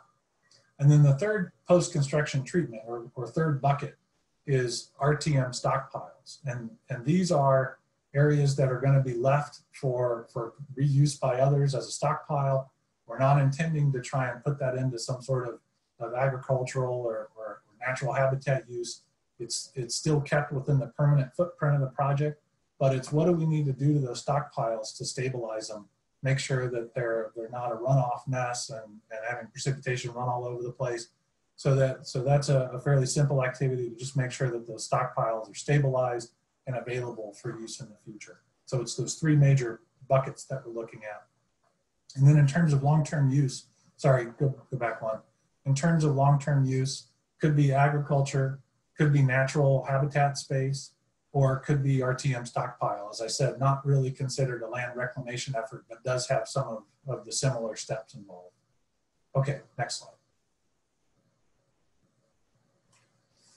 So here we've listed the post-construction treatments that we've conceptualized for the project. So you can see the bins are identified here, the native soil bin on the left, the RTM base bin in the middle, and then separately the RTM stockpiles that are not really a reclamation effort. So for the native soil and the RTM base, again, the effort would start with a lot of soil testing and analysis.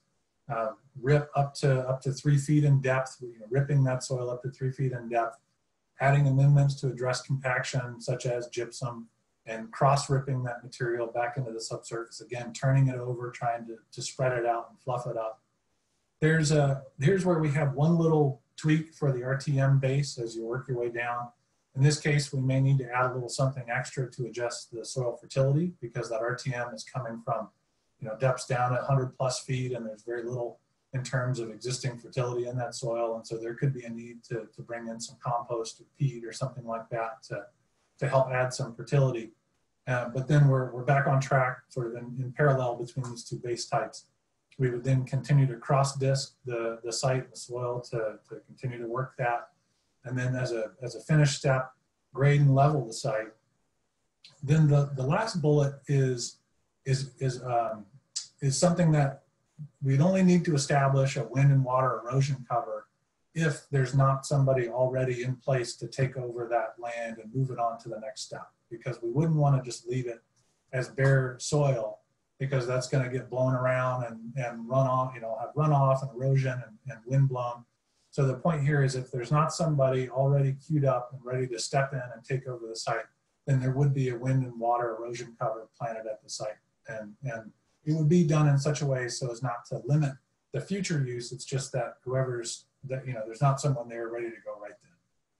Then for RTM stockpiles, the process would be to respread the topsoil back on top of that RTM stockpile, cross-disc it, and then hydroseed it with a native grass to act as an erosion cover for that site.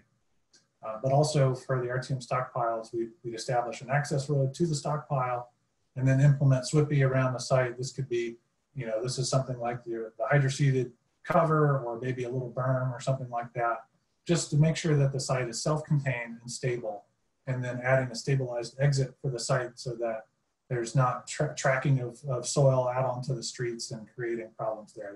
It's a big permitting problem. So positioning those RTM stockpiles for future use is really the objective there. Next slide, please. So in terms of long-term uses, so this would really follow the project's post-construction activities. And the reason we're creating this defining line is that the long-term use would really dictate the final site preparations. And so that could be, if it's an agricultural site, then the grower would want to finish these off depending on the crop type. So because different crop types would have different requirements here. So the project activities would complete at the end of the previous slide. And this is where the post-construction activities would be picked up by the end user. So if, depending on the crop type, there could be laser level of fields, reestablishing the water supply and drainage. Again, that's crop dependent. So that's not something that we could predict right now.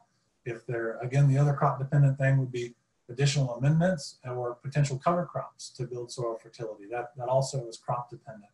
But I will say there would need to be a recognition that the site may initially have some less than ideal yields, and that would be reflected in reduced land costs. So there's not an expectation that a grower would come on and have to do all this work and pay this, but the land would cost him the same as if he was doing it somewhere else. It would be reflected in the land costs. In terms of natural areas, the sites would just need to then be prepared for, depending on the habitat use, could include natural contouring or a mixture of different plant materials, meaning bushes, shrubs, trees, whatever, depending on the end use. So again, dictated by the final end user. Next slide, please. So we have had some initial coordination. This was with Lindsay at the Sacramento County Farm Bureau. We really appreciated that opportunity to run through these steps with Lindsay and show her what we were thinking.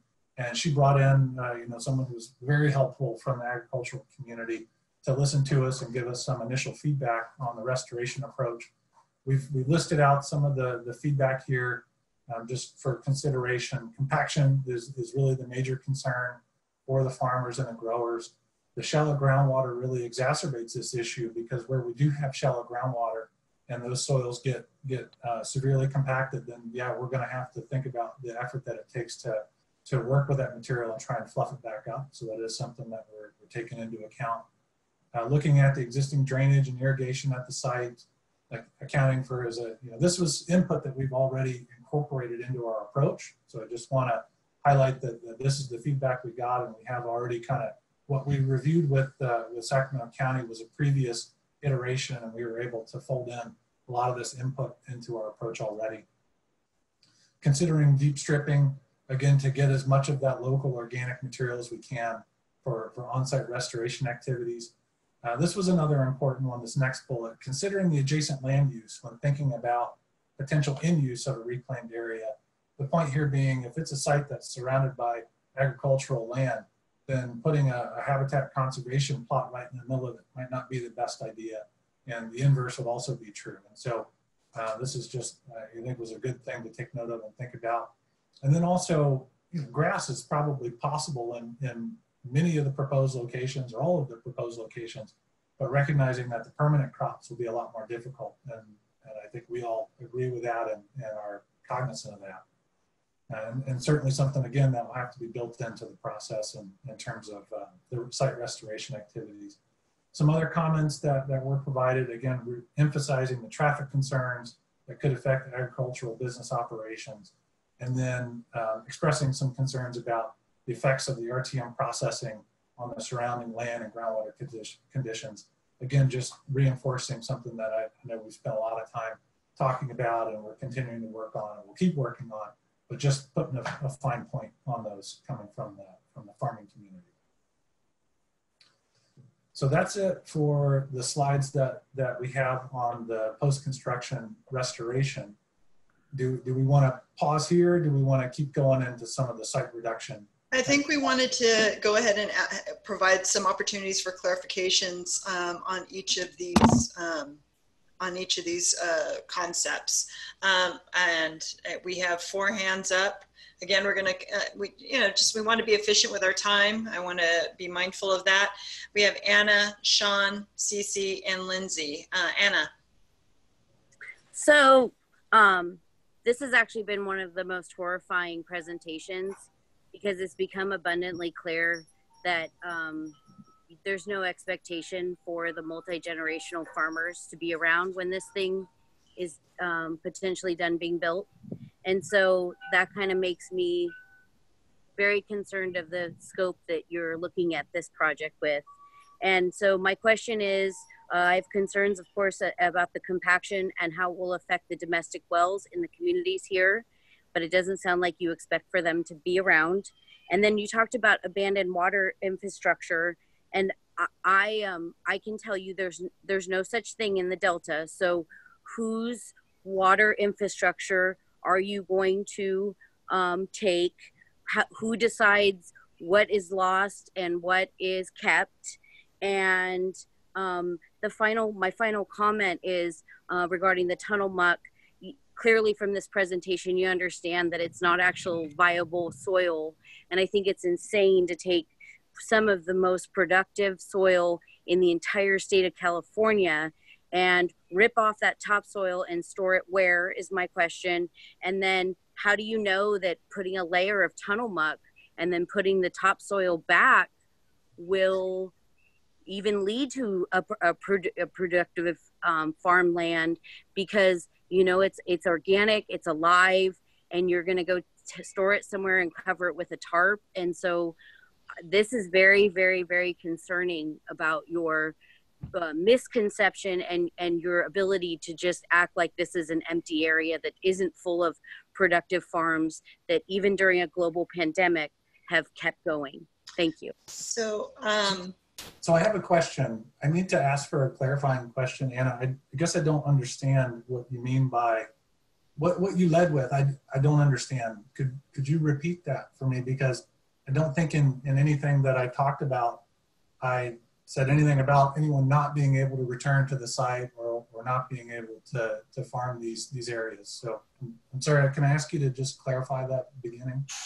Well, anybody who knows anything about farming understands that when you stick a major water infrastructure on top of farming operations and then also impact their homes, they can't live here. You're going to take their fields and strip off the topsoil and then store it and then eventually put muck back and cover it with topsoil.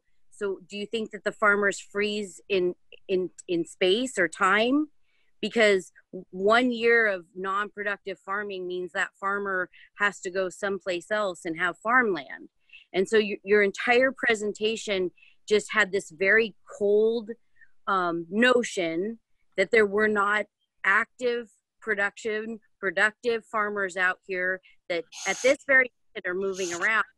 And so if you cut off their access with traffic, and then you're cutting off their water infrastructure in these areas, and then you're taking their land and you're stripping off the topsoil to eventually put muck back and then their topsoil, what will happen to those people during this time? Because we're not talking about a year or two, we're talking about 13, 15, 16, whatever the estimate is today, like what happens to those farmers? What happens to the people waiting?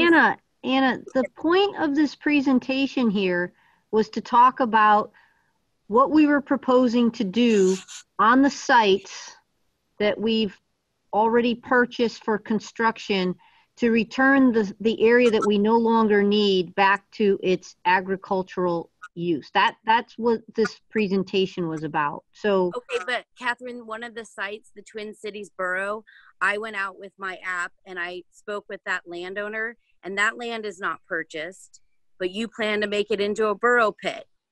And I'm the one that told him that you were planning on making it into a borough pit and showed him the map.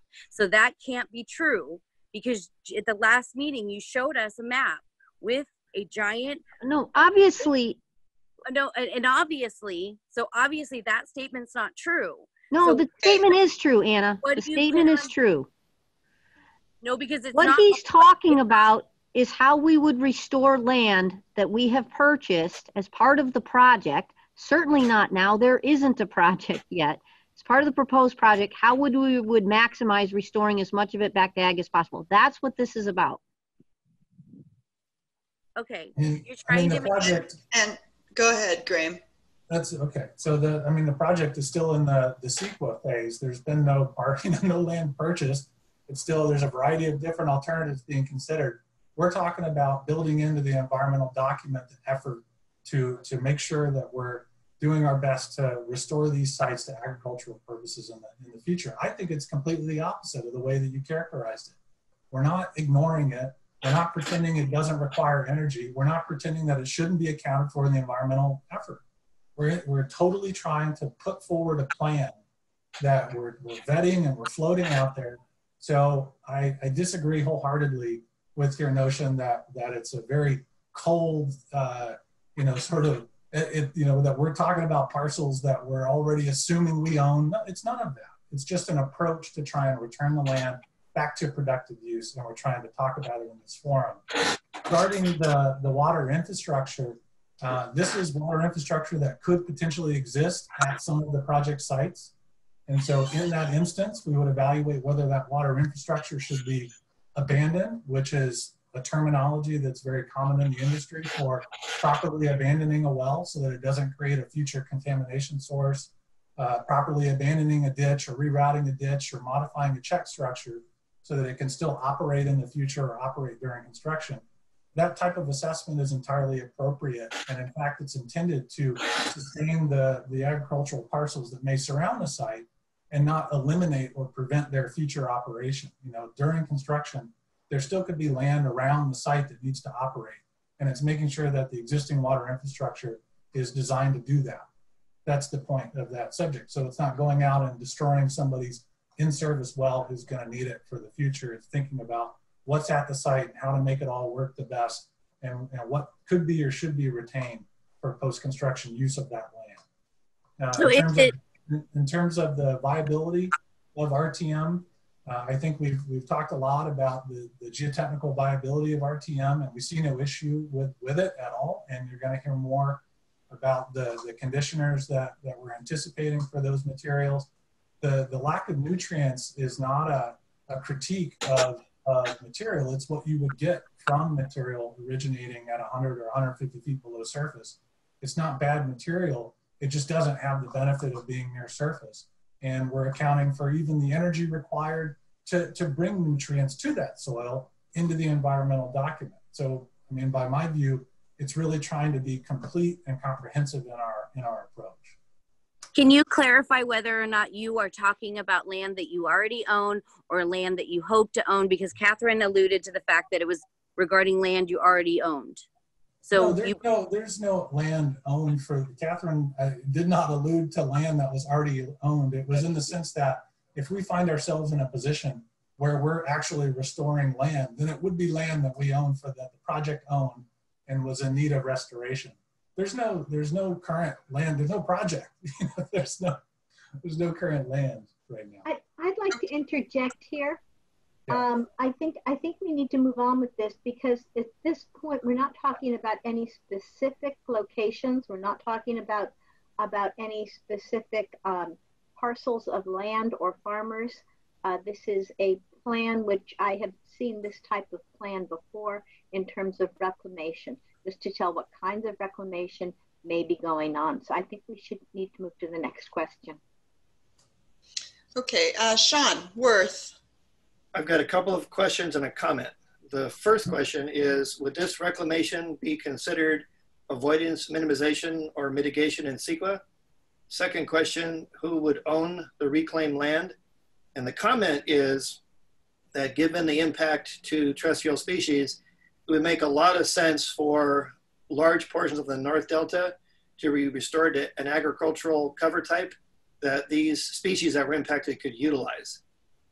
So this would require, if it was handed over to a private landowner, a conservation easement, so they were not growing orchards or vineyards, but row crops that would be suitable, a wide range of row crops so that it's sustainable for the agricultural interest, but also at least part of the time a mosaic utilizable by the terrestrial species impacted. So I think you can do both habitat and agriculture for a lot of the footprint of your project.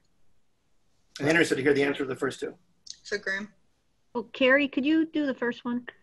Sure. So the idea at this point is not that we would include this as an avoidance or minimization measure, but it would be part of the project. You know, we don't want to describe the project as if it ends with this sort of huge area that is left vacant. We want to move through the entire project that includes what would need to be done realistically in order to return this to some useful purpose. So you provided mitigation, and now you're going to reclaim it. The idea is that this will all be part of the project. We'll analyze the impacts associated with that project and then identify mitigation to mitigate for the potential effects. So this will be part of the base project that will be evaluated for mitigation needs. Okay. Can I get a little more clarification? You have 100 acres, Sure. And then you're going to reclaim the 100 acres. Have you already provided 100 acres of mitigation as part of the project? And then you add the 100 acres of reclamation as something additional on top of that? So when you say I have 100 acres and then I restore, I'm not sure I'm understanding your scenario.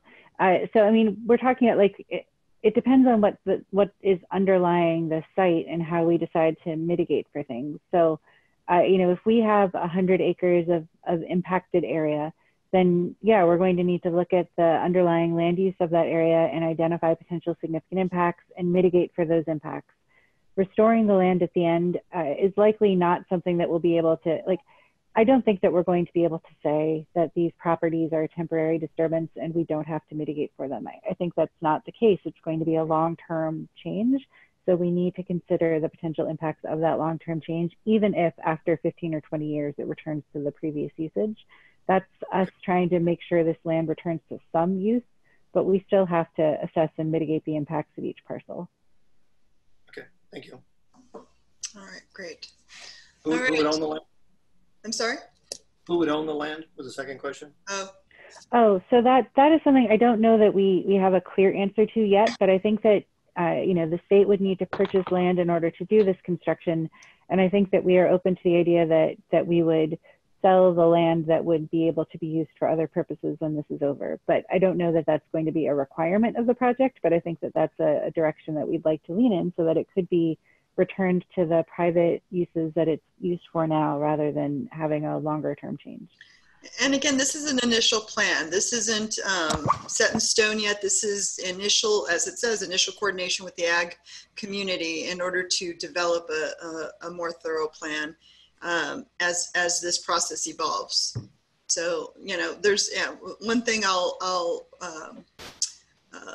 just note is that there are probably going to be, you know, some questions that can't be answered yet because we don't have certainty. So as we move forward, I'm sure more of that will come forward. But that said, I think the intent here is just to demonstrate that there's movement in a certain direction with the agriculture community. Yeah, and also I think for us also it helped us figure out to do a complete assessment of all the equipment that would be on the site and all the admissions. We didn't leave it at, you know, completion of construction. We took it all the way to the rehabilitation of the construction site. So this was all part of making sure that our documentation that we provide to Carrie is thorough. Great. Cece, and then Lindsay Liebig. Okay. I'd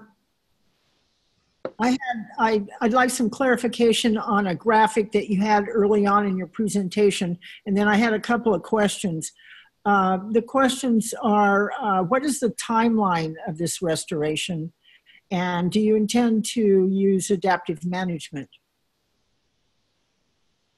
So which, did you have a question on a graphic first, or you wanted to talk about those questions first? She wanted to know the timeline, and the timeline is...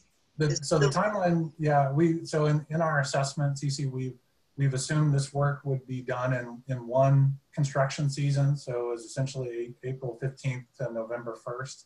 So getting it done in the drier portion of the year. And we just needed to set that assumption so that we could figure out the equipment that would be required and the emissions and all the things that Catherine just mentioned. So it's general, it would all occur within the year immediately following construction. Great. And then adaptive, she's asking if you're going to use that model. I guess I don't know. I'm not sure. Still a work in progress. Yes. All right, great. Lindsay, Mike, Dr. I have a question. I'm sorry? Cece, I think, had another question. Oh, Cece, okay. Go ahead, Cece. The graphic that you had early on in your presentation that showed a large yellow to red area. Oh yeah, that was peat thickness. That was just... No, the intake area. Oh, okay, sorry. Go back to the first one then. I'm sorry, those are both yellow and red. Well, I think that's what she's talking about. Yasmin, can you move back? Can you move that back? To the first slide. Keep going.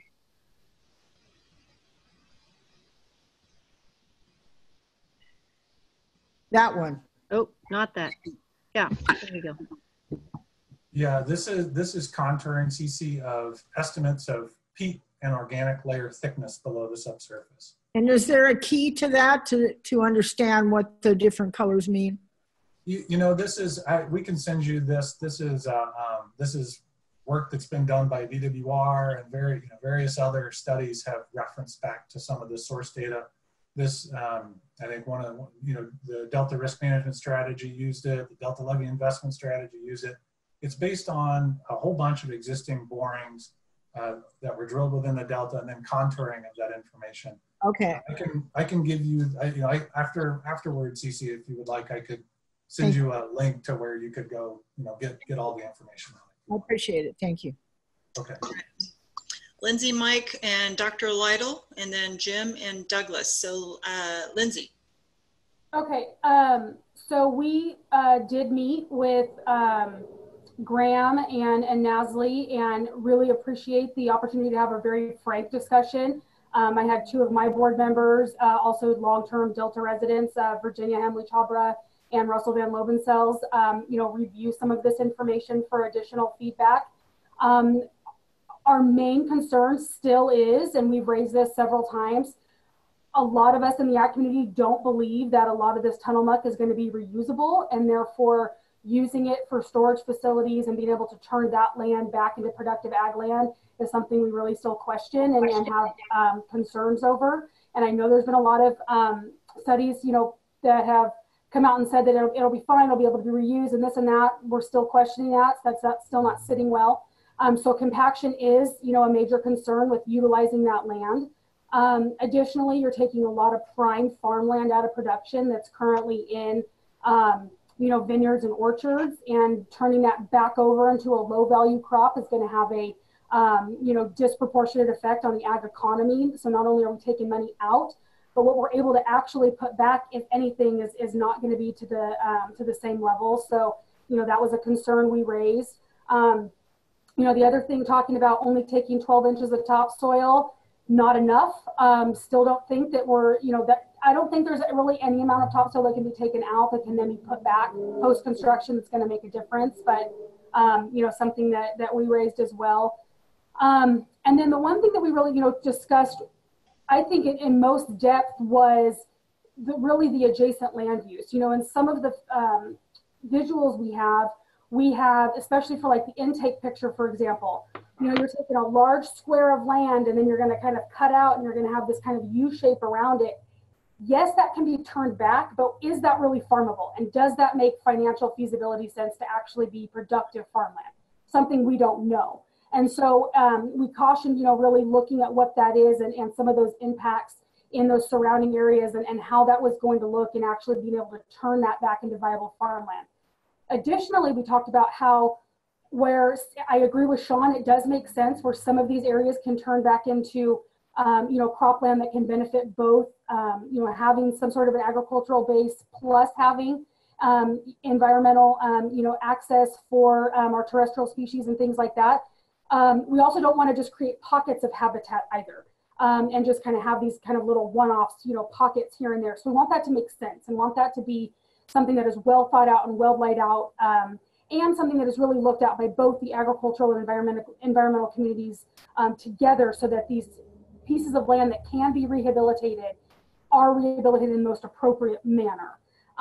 So I still, you know, very much caution whether this land can be rehabilitated and to what extent that's going to be. Hopeful that it can be turned back into some sort of productive ag land, not sure. But definitely, I think it started some conversations within the ag community and really gave us some kind of framework to move forward. I still see, you know, a lot of raised eyebrows, a lot of concerns about what's this going to do to the agricultural productivity of the region as a whole. So I wouldn't necessarily say that ag is any more on board or excited about kind of these approaches, because it's not still something that needs to be fleshed out. But having the conversation and the access and the information, I think, was a good conversation, a good place to start. And definitely have, you know, farmers willing to be engaged in the process, you know, in doing that. But I definitely still think we have a long way to go for some actual, you know, solid approaches and kind of moving forward. Thanks, Lindsay. And I hope we can work more in trying to sort through that. So I agree, that was very constructive. Thank you. Thank you. Graham, one of the things we've talked about is a proof of concept on this and doing some kind of demonstration work to validate that this works and allow us to reiterate. And I think that is part of adaptive process of just making sure that what we're proposing actually works and changing it and modifying it to make sure that it works. So that was a good conversation, Lindsay, from your group. And we've taken it back and thought about ways that we can address that. Yeah, and we appreciate that. I've seen that reflected in the presentation from the original one we saw, so we appreciate the conversation and taking our comments to heart and how you have incorporated some of those. And I think it just leads to future discussions as we move forward. Great, thank you. Hey, Graham, before I call on Mike to speak, how many more of these do you have? Is it 2 or 3? I don't remember. Modules, you mean? Yes, yes. We got 4 more. Four more. Yeah. 4 more. Okay, so keep that in mind, folks, as we're moving this forward. This was the longest one, so. Okay, good. All right, Mike. Great, I'll try to go quick. Really encouraging that you already consulted with the Farm Bureau.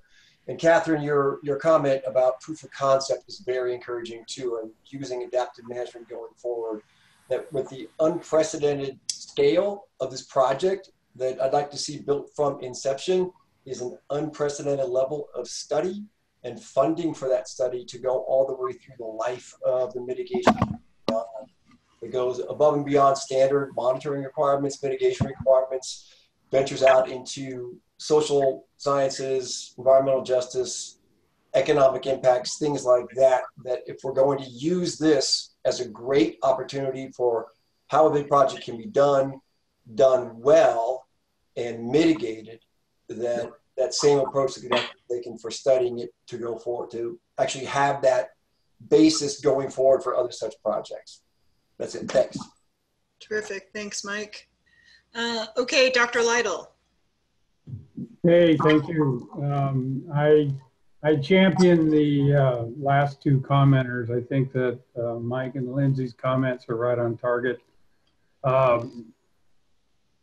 Engaging with the agricultural community in that area would be very important. Also, potentially the agricultural extension offices in that area as well. I think you need to link in a little bit with some of the local universities that could potentially provide for, like you're talking of adaptive management, pilot studies of that type that would allow for a better understanding of what the dynamics of using RTM for some sort of agricultural soil base would be very worthwhile. I might have missed it in the early part of the discussion, but I'm trying to understand how many acres of land you estimate as far as potentially to be reclaimed. I think maybe you can let me know what that is. Also, if you have any familiarity with what they call mined land reclamation principles, that's something that could be very beneficial for reclaiming lands that have been highly impacted by construction, by changes in soil dynamics, chemistry, and that light. I think that's something that could be very beneficial for your reclaiming efforts. Also, I think that engaging with agricultural consultants and to become more sophisticated with the impacts of spoils-based soils, overlaying topsoil onto spoils. You think it's just something you can plant a plant into, but actually you can't. And you have to become a lot more sophisticated about how water drains, how nutrients move and are dynamic within a soil. Also developing lists of crops that can live in this type of soil. You pitch out the idea that you could use grasses of some sort.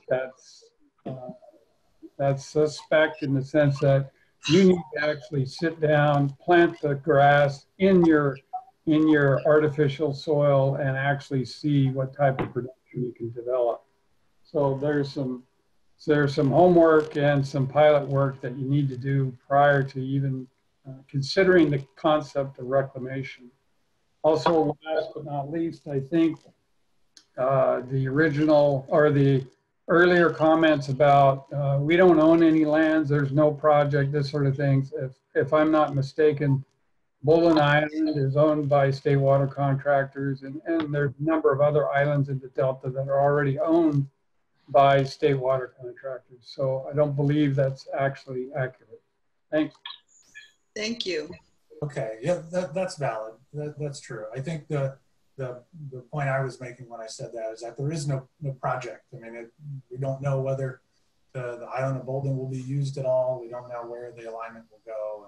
And so, yeah, I understand that, but you have a unique opportunity in the sense that you already own lands that you could potentially develop into pilot efforts. Absolutely, absolutely. You could use those properties as pilots for long-term so that by the time you're trying to reclaim land some years from now, you've got it already figured out. Yeah, absolutely. Very, very good. And I would add just, I know I didn't say it in the presentation earlier on, we did bring in and consult with a restoration ecologist and a soil scientist agronomist who they were very involved and engaged in this effort. So, but there's still, I hear what you're saying, there's a lot still to do, a lot of homework, a lot of opportunity, and we fully intend to carry on with this. But this was an initial preview for you guys to digest. Yeah, I'm encouraged that you've taken these steps. I think there's a lot there that has to be looked at as far as successfully being able to reclaim lands of that nature. Great. I'm going to just once again be mindful of time. We have Jim Cox, Douglas, and Cece. Go ahead, Jim Cox.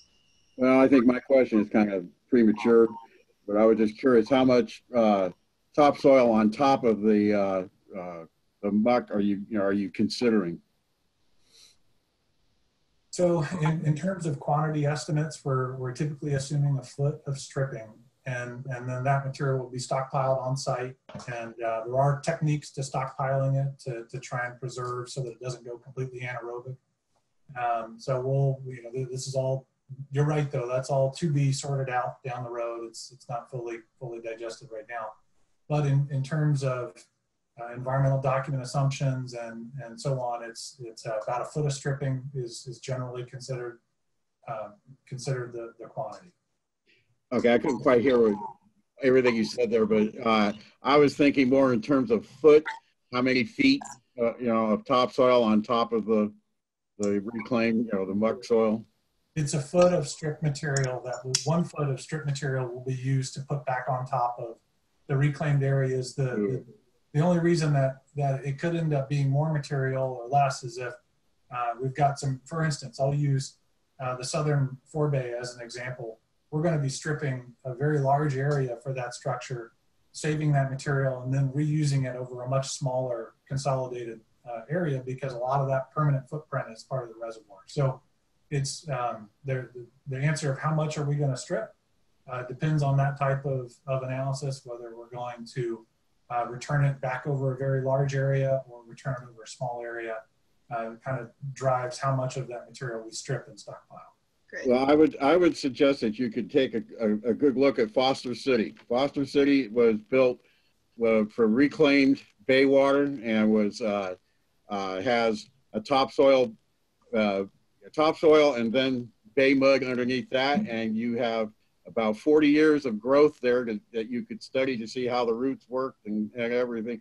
Because I used to be in the tree service business, and I know that big trees don't like Foster City; they fall over a lot. So you might want to, look at just how that all worked, and you've got a 40 years worth to look at it. Great. Okay. Thank you. Thank you. Okay, we have Douglas and then Cece. You actually already asked a question in this element. Do you mind if we move you to after when there's discussion? Give that some thought. Douglas, go ahead. Okay. Just my first question is, SCSB, do you as a consultant or do you as the operator to restore the land? I'm going to repeat it and you tell me if I got the question right. Are you asking if who would restore the land? If it would be the end user or the project? Is that right? Yeah, apparently you're from SCFB. So are you acting as a consultant, or will you be the operator who actually needs to own the land? Okay, so we consulted with Sac County Farm Bureau just to get their input on this initial approach and get their local input and feedback. It would be the responsibility of the DCA to construct the rehabilitation efforts that I listed that went down through potentially erosion control. So it was a whole bunch of different steps to rip and till and add amendments and all that stuff. And then if there's not somebody positioned to take over that site and take it on as the end user, then we would stabilize the site. If somebody's ready to take over, then they would take over and do the last steps depending on what they were going to do with it. And as I said, there is a recognition that there would be some effort associated with that. So the land would come at some sort of reduced cost to compensate for that. Thank you. And okay, and today you were talking about using the RTM to recover the ground. But actually at the last meeting, we were talking about there will not be enough RTM because we will need more RTM to build other projects, and there won't be any RTM left. Yeah. So there's only a few examples, Douglas, depending, and it's the really small tunnel options where they're generating less RTM and the southern forebay doesn't get smaller. The southern forebay stays the size that it is to feed the Banks pumping plant. So you have this very large demand for fill down at the southern forebay, but the smallest alternatives of the project don't generate enough, quite enough RTM to fully fulfill the needs of the southern forebay. And so in those few options, there would need to be additional fill brought into the project. And in that case, I guess in those circumstances, perhaps the borrow pits, they may or may not be filled with RTM, Douglas. It would depend on the sequence and when that material is available. Somehow, some way, though, that land would be restored to existing topography. Thank you. It wouldn't be left as a borrow pit. Wonderful. Thanks, Graham, and thanks, Douglas, for the question. Why don't we move on to the next module? Okay. So the next module, if you could, yeah, we're going to talk about some adjustments we've made to the shaft sites. This is really the maintenance and reception shafts that we're talking about here, with the focus of trying to get those sites as small as we can. And so if you would go to the next slide, please, Jasmine. So what we're showing here are two examples. This is the Mandeville Island maintenance shaft as an example. And we're comparing what was previous geometry. So this would have been what we were showing in past versions of the soil balance, past versions of the traffic models, past versions of the footprint of the plan view maps. Those would all have this configuration on the top. What we're showing on the bottom is what we've revised everything to, and is now going to be, and is now being updated and included in the environmental document for quantities and effort. So the key changes here are that the old plan was to build the shaft. You can see the shaft wall on the top going all the way up to elevation 31.4. That's the 200-year flood level up at the Sacramento River at the intakes with sea level rise and climate change hydrology. So all of the shafts were going to be built up to that full height. And the old plan was to actually build the pads, the earth pads, all the way up to that height as well for future access to those shafts for O&M operations and maintenance access.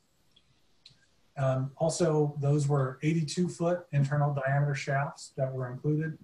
So based on additional work, we've been able to optimize and really refine the diameter of that shaft. We've got it down now to a 70-foot internal diameter shaft, which helps us shrink the overall diameter of the pad requirement. And then really the biggest change is that we are now, we're going to keep the top of the shaft at elevation 31.4, but we're only going to construct the earthfill pad up to a level that's approximately equal to the adjacent levees.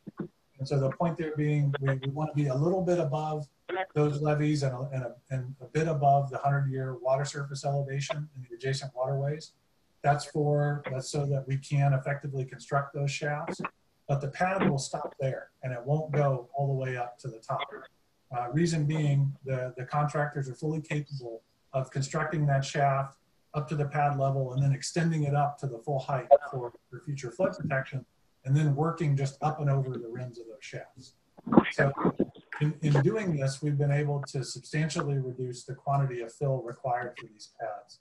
So if you'll go to the next slide, I'll show you the difference in this example. So for Mandeville, we had presented at the last SEC meeting with the soil balance. You remember the soil balance tables. We had 211,000 cubic yards of fill needed to construct the pad at Mandeville. And that resulted in a hauling schedule as shown on the bottom, truck trips per day, somewhere between 80 and almost 120 truck trips per day over a couple of quarters there to get all of that material into the site. Now with these revisions that I just showed you, we've cut that material by more than half. So we're down to 94,000 cubic yards of material needed. This would still come as borrow, in this case from Twin Cities, to be imported. But the quantity, the truck trips that we're talking about now are somewhere between less than 40 and about 55 truck trips per day. So we've really cut the number of truck trips by more than half to get to this site and build this pad. And this is something that we've done project-wide. This is just one example of that type of effort. So we've really gone through a lot of work here to try and reduce the amount of truck traffic associated with building these. The other key thing that I want to point out with this slide is that in the previous exercise, we had assumed that all of the excess excavation from the shaft, we'd first use it to finish the pad height, and then the rest we would haul back to somewhere. We'd either take it back to Twin Cities or take it down to the Southern Forebay to be reused elsewhere. But in thinking about the hauling impacts of that, the plan now would be to keep it on site, create a little stockpile there that's within the limits of the project site. But that material is very good material. It's just excavated material from the inside of the shaft, and that could easily be made available for local purposes as well. But for now, we've just got it captured and accounted for as a little on-site stockpile. Great. Okay, next slide. So now we're going to go through, go ahead and click to the next one if you would please, Jasmine. So now we'll summarize the changes in terms of site acreages. This is taking into account the two previous modules we just talked about, the effects of optimizing and shrinking those shaft pads and how that affects the footprint of the site, as well as thinking about, for really some of these very large sites, what is land that we think we can restore and return back to agriculture versus land that needs to be kept as permanent project features. And so those are reflected in these different acreages.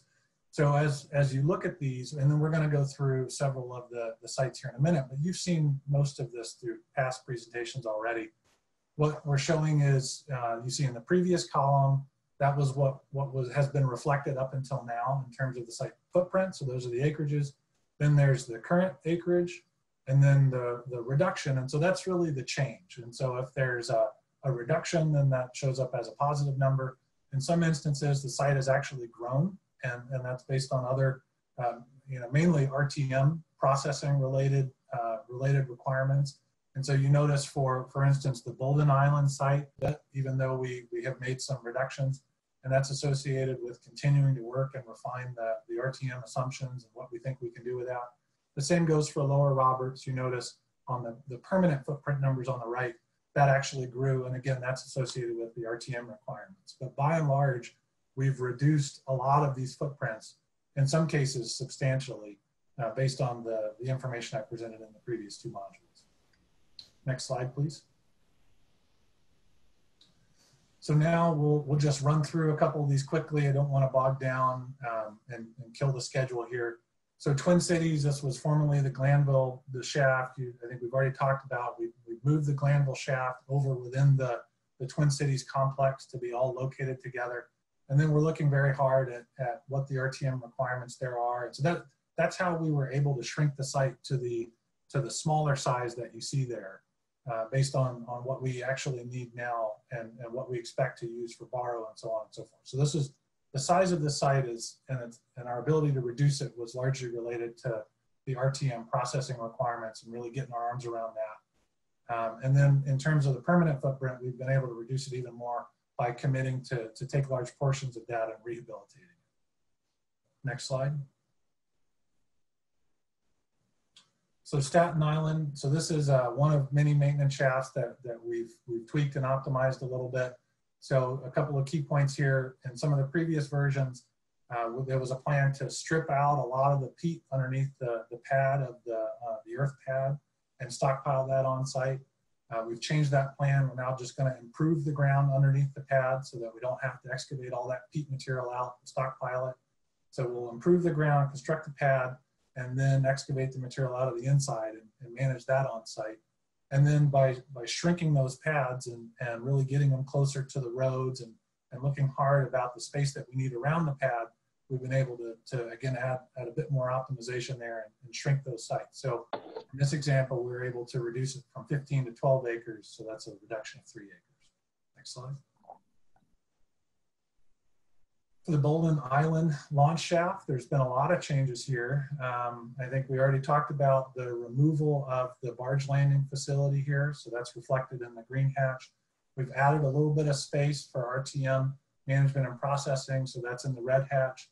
And then in this case, we took an even deeper look at the existing levees around Bolden Island and in accounting for potential levee repairs that may be warranted here, we decided to increase the associated footprint of that to allow more flexibility in the ultimate solution for that levee repair. Because at this point, we're not prepared to say for sure what the repair will be. It could be a PL 8499 geometry repair. It could be a berm. It could be a lot of different things. We just want to make sure that the footprint accounts for that potential refinement.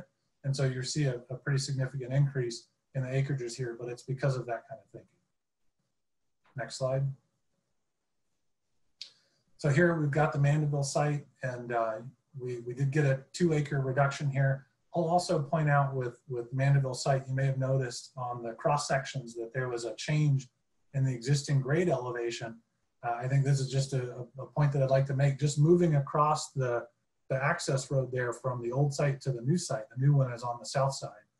We were in a hole, and we were actually able to come up 4 feet by moving to that other side. And so again, that type of optimization is really important in terms of the truck trips and the quantities required to construct this pad up to the levee elevation. Next slide. So Bacon Island, similar to Staten, we had a very large site at Bacon for stockpiling all that peat. So we're reducing that and repositioning to a more optimized location. We've been able to reduce this site actually 11 acres. Next slide.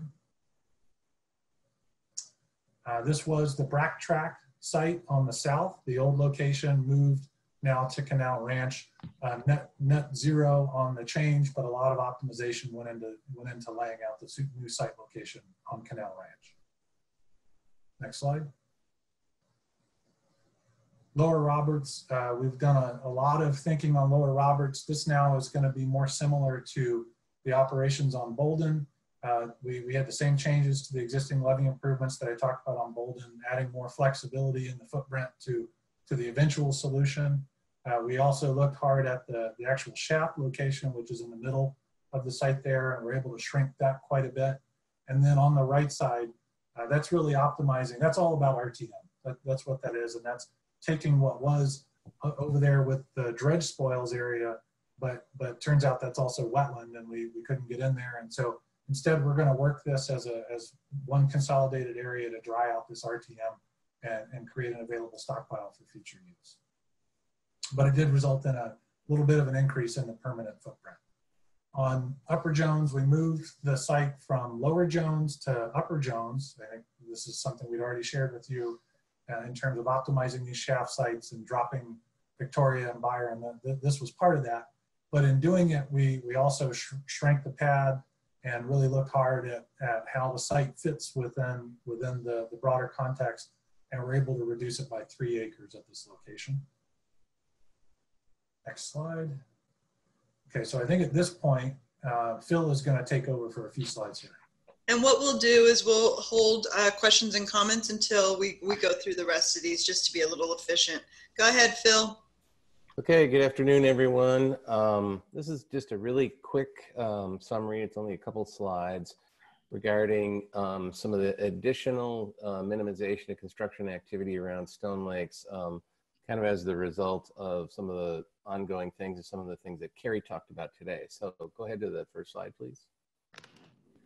So as you know, we moved the Glanville shaft into Twin Cities, and we did some work with the access roads previously to help minimize some of the works in Stone Lakes. But now with the focus on intakes 3 and 5 for 6,000 CFS alternatives, we gained some other advantages that are beneficial to Stone Lakes.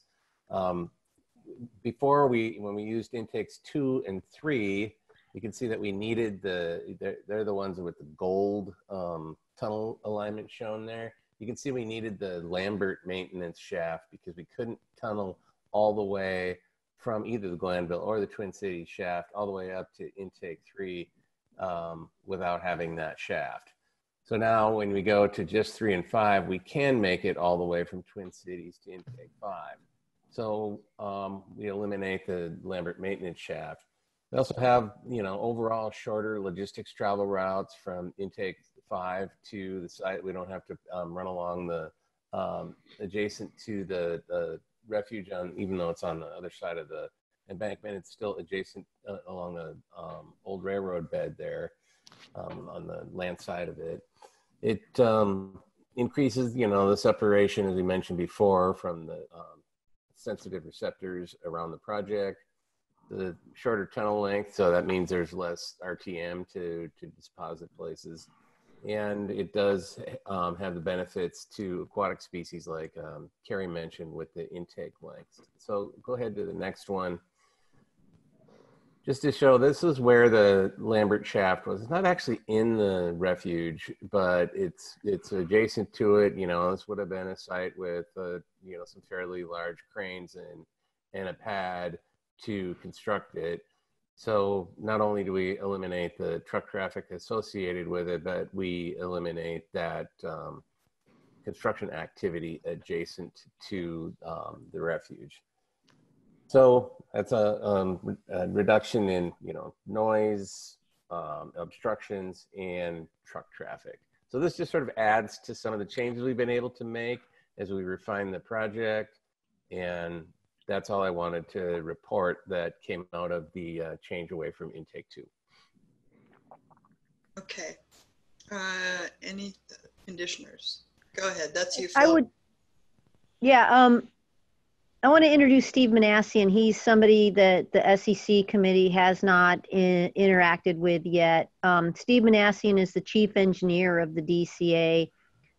He's a tunnel design and construction expert, 30+ years of experience. And I wanted him to just talk a little bit about the TBM conditioners and what we're doing around specifications to address some of the issues that were raised at the last meeting. So Steve, if you wouldn't mind introducing the topic here. Okay, thank you, Catherine. For those of you who have not met me, I attended the last in-person SEC meeting in Hood. I was sitting in the background listening, and I thought it was very informative and productive. I'm going to talk about TBM conditioners. I understand from previous SEC meetings, the DCA team has gone over the geotechnical and as far as the usefulness of the RTM as far as structural fills, such as for the forebays or levee repairs or shaft pads. So I'm not going to get into that. I'm going to talk about why we need conditioners, what they're for, and their environmental characteristics. Next slide, please. So the machines we will be using for the Delta Conveyance project will be earth pressure balance machines. And they're used for soft ground tunneling, in this case, in clay and sandy soils. And what the conditioners do, it allows the TBM to be able to excavate the material more consistently or more efficiently. If you look at the two images below, the image on the left is you're looking into the cutter head. Imagine this is a 40-foot diameter cutter head. And so that's the part that's actually cutting the material into the machine. The image on the right is a cross-section of the machine. The green part is the cutter head itself. Inside that is the excavation chamber. The red component is the screw conveyor that brings the material up through the machine, and it dumps into the tunnel conveyor. So these conditioners are primarily injected in 3 locations. A small portion of it is injected through the cutter head into the soil, but it's mostly in the center, and that material gets pulled into the machine. The majority of the conditioners are injected through nozzles inside the excavation chamber. That's inside the green part, and that gets mixed. And another small component is injected where the screw conveyor is. That's the red portion. So then it comes out in the back of the machine into the tunnel conveyor. Next slide. All right, so why do we use them? I'll get into the photos in a minute. It improves the workability of the soil to help the pressure, the balance against the face. So the earth pressure balance machine works in a way that the pressure inside the cutter head is the same as outside. So you don't have subsidence and you don't have settlement of structures above. And this is the state-of-the-art technology. We've been using this in the last 5 to 10 years in places like Miami, Los Angeles, Seattle, and so forth. What it does, it also reduces the clumping. And I'll get into that, looking at the photos here quickly. And it also helps the material get efficiently and quickly through the material. And also keeps the groundwater from coming into the tunnel. So we don't deplete the groundwater as we would without these conditioners.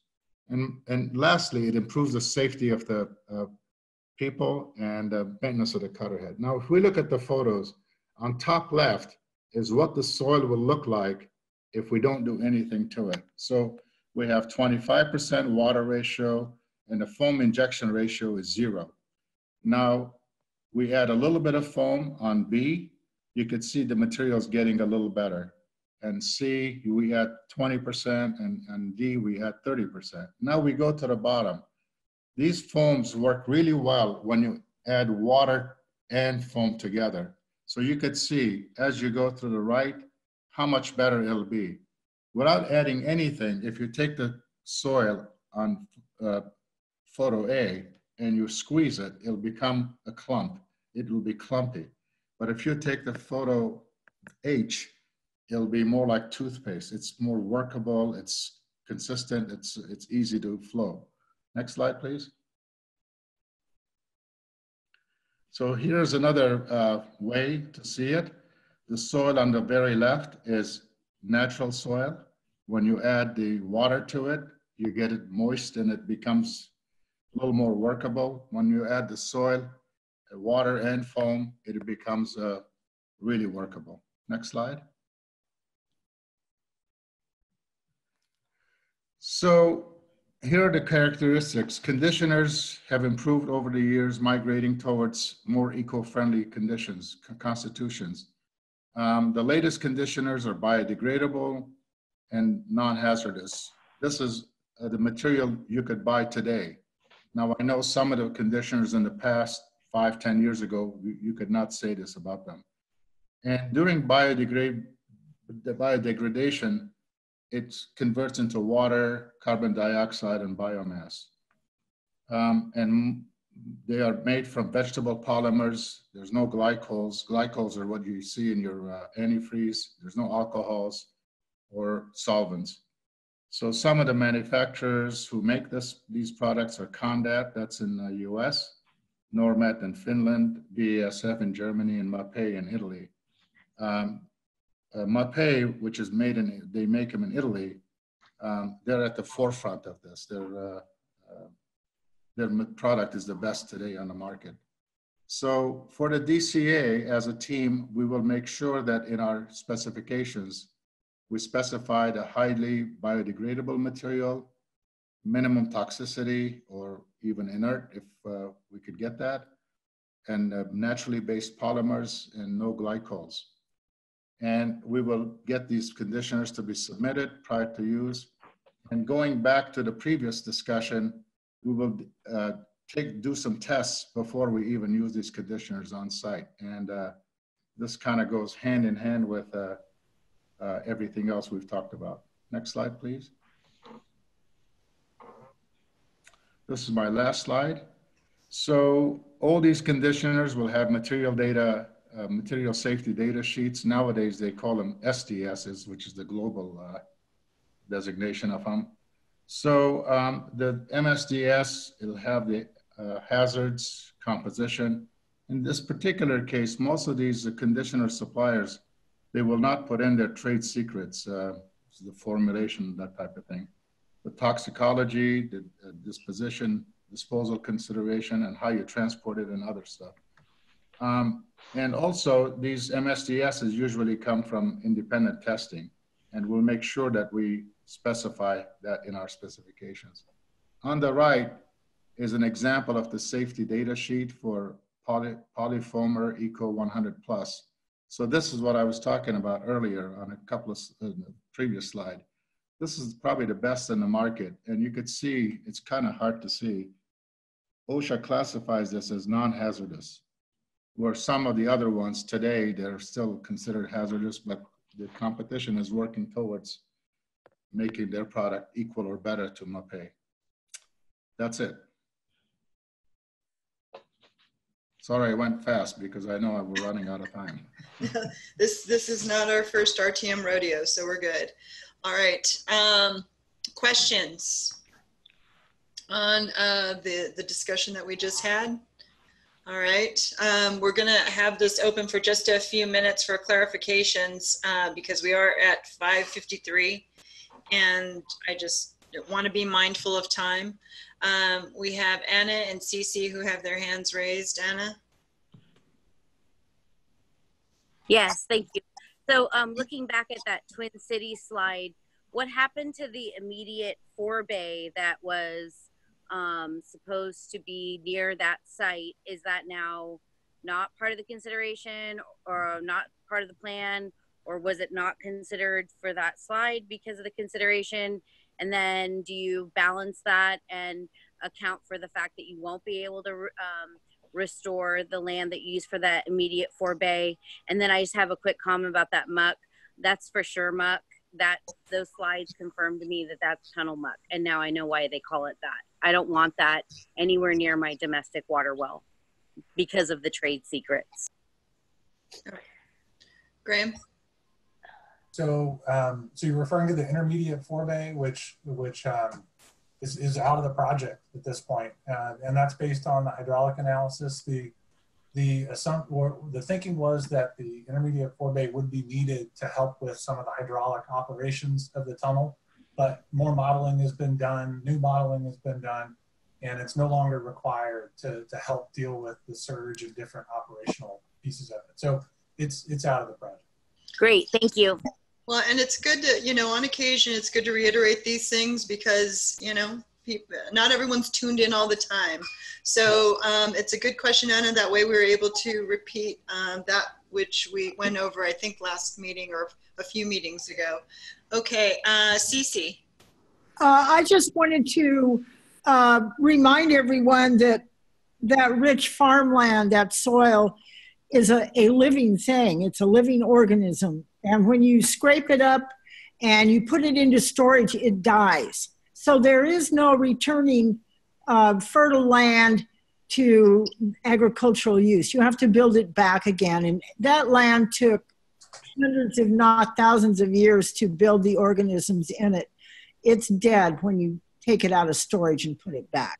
I think it's important to keep that in mind. Okay. All right, Cece and Graham, I think you went through that earlier, right? Where there's a process to address, you know, storage and go ahead.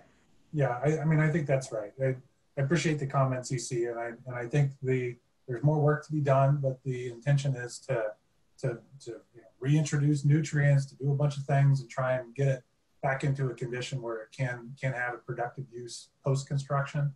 But I think what you're describing is the issue. You know, it's what's it going to take to get it back to that condition, and you know, we intend to do a lot more work to figure it out and make sure that it's accounted for. Okay, Mike Moran and then Peter Robertson. Mike. Hey, thanks, Steve, very much. This is a great presentation. So the majority of the conditioner is actually applied inside the machine. Is that right? And the minority is outside in front of the cutting head? I would say for every unit volume, let's call it a gallon of conditioner that's used, I would say 10% of that is injected through nozzles in front of the cutter head, and typically in the very center. So it does not get a chance to get dispersed to the edges. And 80% of it, of the balance of the 100, is injected inside the excavation chamber to mix, and about 10% is in the screw conveyor, just to kind of give it that final mixing. Okay, that's great. So the ground itself, outside the tunnel, does not see any conditioner. And then the CO2 that's converted to when it comes to the surface, is that a nominal amount? Is that an amount of concern as far as? No, it's very small amount. Very small amount. Yeah, it's the byproduct of biodegradation, so Yeah. bacteria producing CO2. Minimal stuff. It's very, very small. Okay, so even if it's not toxic, there's no toxicity, we're not talking about it adding much in the way of nutrient load to the muck. So what we're adding into it in this conditioner is not going to add nutrients, even if non-toxic at the top. No, okay. That's it's great. not intended to do that, but we could test for that if you would like. Okay, wonderful. Thank you. Awesome, thank you. Peter Robertson. Yes, I want to back up just a little bit back onto Mandeville Island. We reduced the diameter from 82 feet to 70 feet. Thank you. But my big question is, do we have an anticipated figure on how long it's going to take to do the project on Mandeville Island at the reduced down to 70 feet now from 82 feet? Graham, I think we had a schedule for each one of these sites in an earlier presentation. Right. And I think we were at about 18 months of construction on this site. There's probably only a couple of weeks where the TBM is coming into the shaft and the maintenance occurs and then it moves on. So it's a small period of time on the island. And with the smaller shaft and less material, that schedule only shrinks. And I think when we go through and update based on all of these changes, updating those schedules might be a good thing to include in that pack. That would be great. Thank you. Yeah, you bet. But it can only get shorter with these improvements. Okay. Looking forward to your numbers. All right. Sounds great. Okay. Moving on. Sarah, 4C.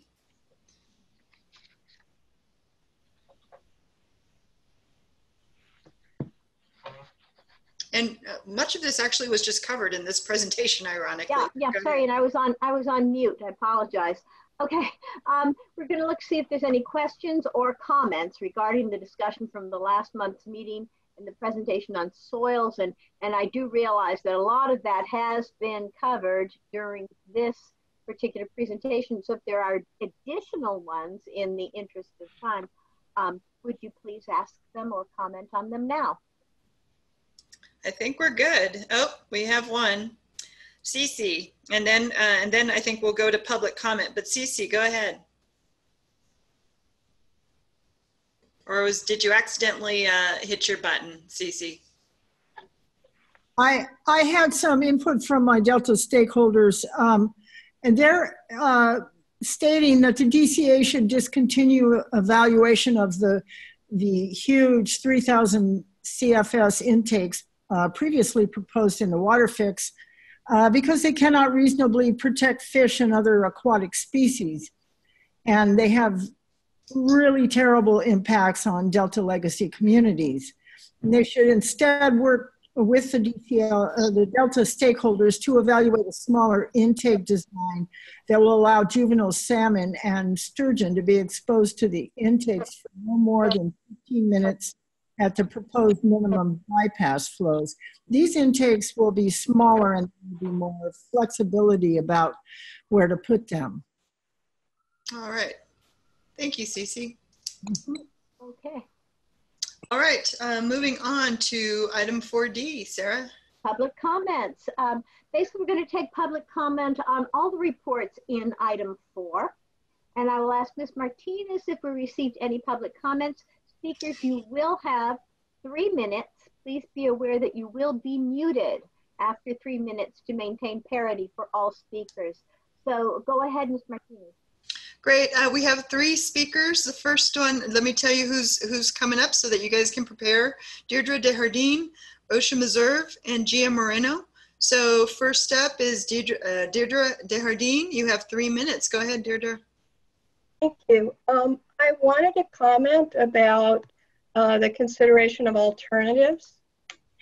With respect to consideration of alternatives to the proposed design and locations of the intakes, we feel that DWR and the Delta Conveyance Design and Construction Authority have not demonstrated good faith.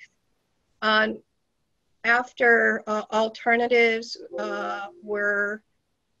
we were directed to submit alternatives in the scoping comments.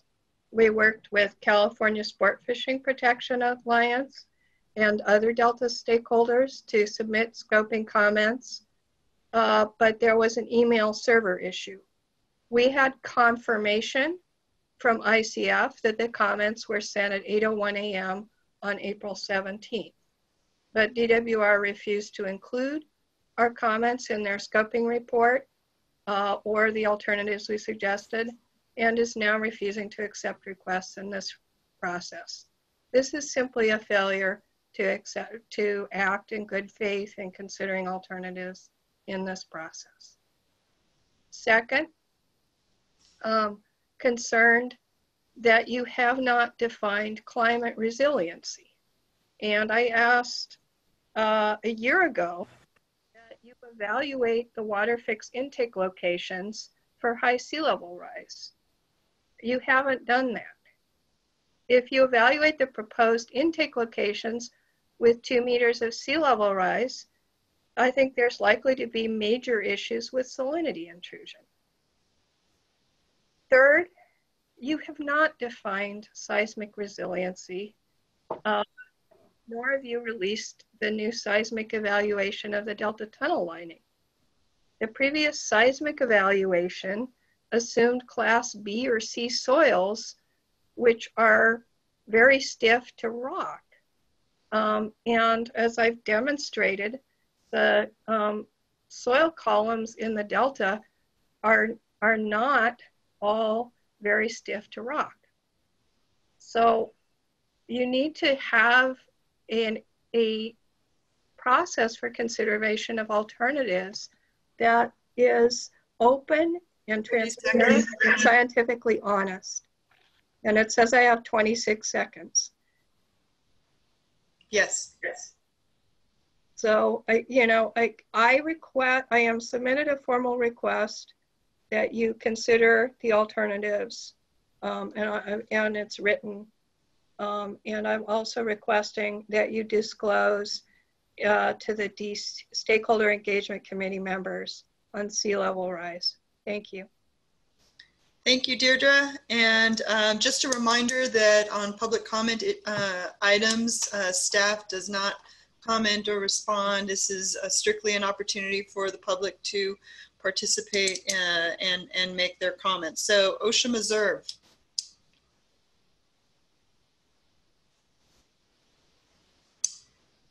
OSHA Meserve, are you available? There you go. Yeah, OSHA. sorry, unmute there. It was popping around on my screen. Good afternoon, OSHA Meserve for local agencies of the North Delta. I think Deirdre, I would just add to what she said. I mean, I guess, I think it's somewhat helpful to receive a report on where DWR is with respect to alternatives, but it's pretty disappointing to see that the 3 alternatives probably that had the most support and momentum over the past many years, that many of us believe could provide, meet project objectives, to be just kind of kicked to the side of the road. And yeah, I see the check marks for resiliency of seismic, climate, water supply reliability, operational resiliency. And I looked back at the NOP to see how these objectives are defined.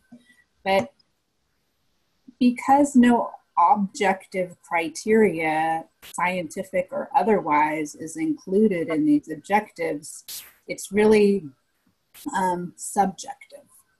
And, I think many of us could have a discussion with the DCA or DWR about how some of these alternatives would in fact meet what we believe to be climate resiliency, seismic resiliency, water supply reliability, and operational resiliency.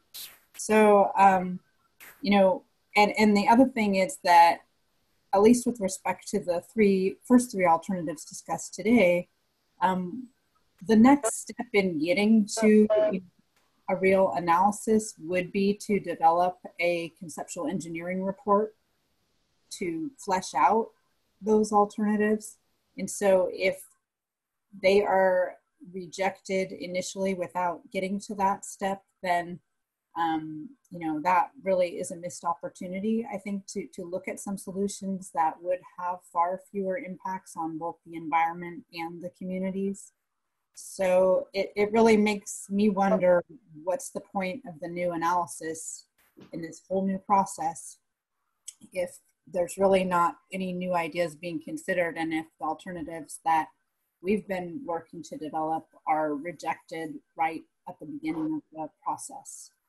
And in particular, the discussion of water quality, I think, is important, because we basically see, oh yeah, it's just the water quality is not good enough in the Western Delta, or it's not good enough in these other locations, yet it's not been defined what good enough is. So I think that it lacks credibility. I don't think this will be accepted. And, I think it's just going to continue the same dispute that's been going on for 10 plus years. Thanks. Thank you. And then finally, Gia Moreno. Hi, can you hear me? Yes. Okay. Hi, so I'm looking at the slides from earlier about the prioritizing intakes 3 and 5. My concern with this is I see a lot of things about Stone Lake Wildlife Refuge, about Cortland, about Lambert Road and Twin Cities Road. I'm not seeing a whole lot, and I've looked at some older things that were published. I'm not seeing a whole lot about the impact on Hood itself. You're looking at a community that consists of older Chicano, Latino, and Native American families and residents. The entire town is being surrounded. So you have intake 3 to the north, intake 5 to the south. To the east, on the other side of I-5 from us, is supposed to be, I believe it's a cement making facility. There's going to be a lot of traffic, and I'm not seeing anything about the impact of all of this on the town of Hood.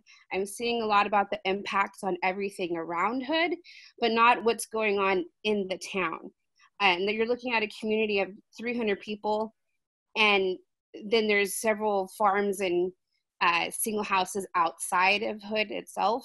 And I'm not seeing a lot of what's going to happen to our town, because right now what it looks like is our town's going to be wiped out when this happens. There's going to be a ton of traffic going through in every direction. I don't know how that's going to affect if there's an emergency and we have to take somebody in an ambulance. How long is that going to take when all of our access roads are filled up with big rigs and other whatever traffic is going on? I've heard that construction is going to be 20 hours a day. When are we supposed to sleep? There's an entire town that's being affected, and I haven't seen anything addressing the specifics of how you're going to mitigate the issues for that. When the new Hall Road idea came out, that's going to wipe out homes, and it's going to take away the spot where our only source of where our main electricity comes from, and that hasn't been addressed. And these are serious issues that I just think have been looked over, and it's very concerning when I see these things and it talks about Cortland, Elk Grove, Walnut Grove, but not Hood. And you're going to take away our town, but you're not going to address how you're doing that. And that's a big problem for us, and it hasn't been addressed. And we're supposed to have representatives for DCA, and we don't know who they are, and they're not communicating with our town council, and they're not communicating with our other sources of getting information out there, and that's concerning as well. All right. Thank you. Thank you, Gia. All right, Sarah, 5A. Okay, so Nasli Parvizi, she is going to provide an update on the potential SEC tours. So take it away, Nasli. Hi, everyone. How are you?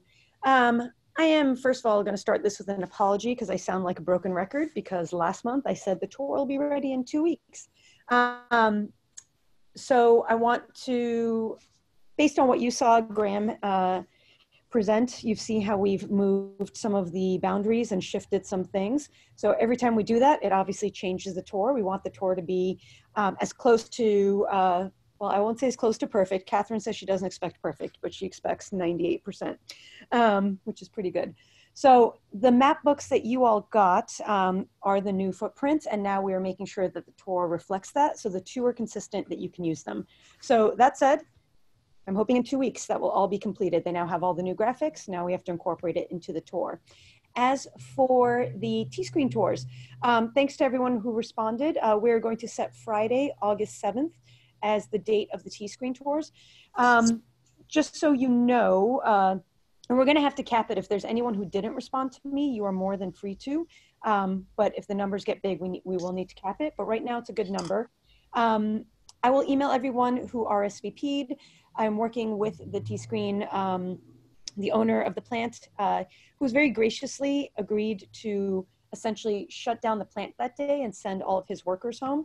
So as a note to everybody who did RSVP, it's really important that if you RSVP'd, you actually show up. I really appreciate how they're bending over backwards to provide the tour, please note that there's a cost to it for them in order to keep everyone safe and make sure everyone feels safe. And the tour will be outdoors. I know that there's some rollbacks. It depends on counties and whatnot. So in order to be able to make sure that we do it, please note that we'll do our best to make it all outdoors so that we don't run into any new issues with regards to what can and can't happen because of COVID-19 restrictions. And I think that is it. We do not respond to the public, but I did want to comment on some of the other engagement stuff based on last week. Anna, you talked about HUD and whatnot, and we actually got in touch with the head of the HUD Council, because I know you'd said a lot of folks didn't have internet access and weren't able to attend the meetings in HUD. So Anna, just so you know, I got in touch with the gentleman by the name of Mario Moreno. I have no idea if that's any relationship to Gia Moreno. And we've been going back and forth. I've been waiting for a call back, but I have emailed him twice and left messages in the hopes that we get in touch with folks from HUD to have more discussions with them. And again, try to figure out how, knowing that there's newer rollbacks, how we can have a public meeting and hopefully in person, but socially distanced and outdoors. So just wanted to let you know about that, Anna. All right. Naz, I'll send you Gia's contact information too. That sounds great. Thank you. Thank you, Anna, for going up. up. Anna, sorry, you're the only one. I know that you had RSVP'd for the tour when it was supposed to be last week. I did not know about the August 7th. So sorry to take up the space, but I'll email you to see if you want to, if you can make it to August 7th. Okay, great. Thank you, Nasli, for doing all that. Appreciate you. Okay. All right. And then, so now, thank you all. Thank you so much, Nasli. And now Catherine will go over proposed meeting topics for our August 26th meeting. I think we've had a number of things that we were addressing today. Go ahead, Catherine. Catherine, you're on mute. Yeah. So we've made quite a few changes in the sites to address the traffic.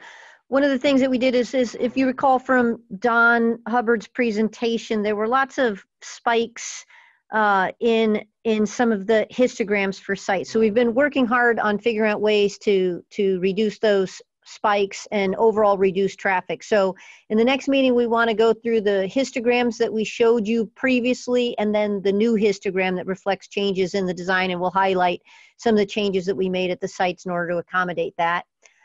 Phil will have an update on the intakes design. Some progress has been made there on the siting and in-river work there. And then as Carrie introduced the Bethany alternative, we'll give you just a quick briefing on where we are with that and what it would likely look like, or at least the components of it for that alternative. So those were the three items that that we're highlighting for next August meeting. And I think we have maybe 5 weeks in between the next meeting. These last two have been kind of close together, but next month we're later in the month there. So a little bit of breathing room here. Okay, good. Okay, so now we're going to try to identify those members of the SCC who will be representatives to the DCA board meeting during August meeting. Do we have that going? If you want to handle that, Valerie? Sure. Actually, I think first we wanted to have just a quick readout from one or two of the folks who gave the report this last month, this last Thursday. And I'm sorry, I don't have those names in front of me. Nasli, who were those folks? Douglas. It was Douglas, and it was David Glosky. All right. So Douglas and David, if you want to just provide a couple sentences on how that went and what you focused on. Does Douglas want to go first, or? Yeah, I'll go first. Okay. Well, basically, I go by the significance of the the mainstream Chinese history to the Delta history. So I drew the relationship between the two. So make Delta more significant to make the Delta more significant to the to the Chinese American heritage. And I also trying to say that, you know, Delta, it may be the only place that have some Chinese footprint for the Chinese heritage, because I mean there's not a known street that bears a Chinese name, let alone a town that bears a Chinese name. So this is the very little small foothold that we have. And so I think I was urging the DCA, we will keep the integrity, the wholeness of the Delta, so that the Chinese heritage can enjoy that part of our heritage. Perfect. Yeah. Thank you, Douglas. And then David Glosky. Yes, thank you. I just provided background on myself, and probably my main message to them was to start to raise the visibility of how other things are going to benefit the Delta. So, you know, parks, increased flows to flush the Delta. You know, how can you identify benefits to the project outside of, you know, the fact that the project's taking water or moving water in a different way? And to start to get that, you know, on agendas and in budgets, and start talking about those things in more of a reality. That was kind of my main message. I guess I used the word to capitalize on. I saw that Mike Warren used the word empathy in his expression. I kind of leveraged that, and I think we're showing a bit of empathy to the DCA to help with some of this, and I think they need to show some back to, you know, to the people of Delta. Great. That's the message.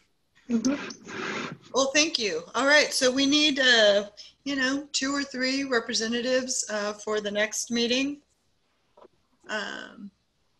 Any thoughts, any takers? And if not, you know, you can go ahead and email us afterward after checking your calendar.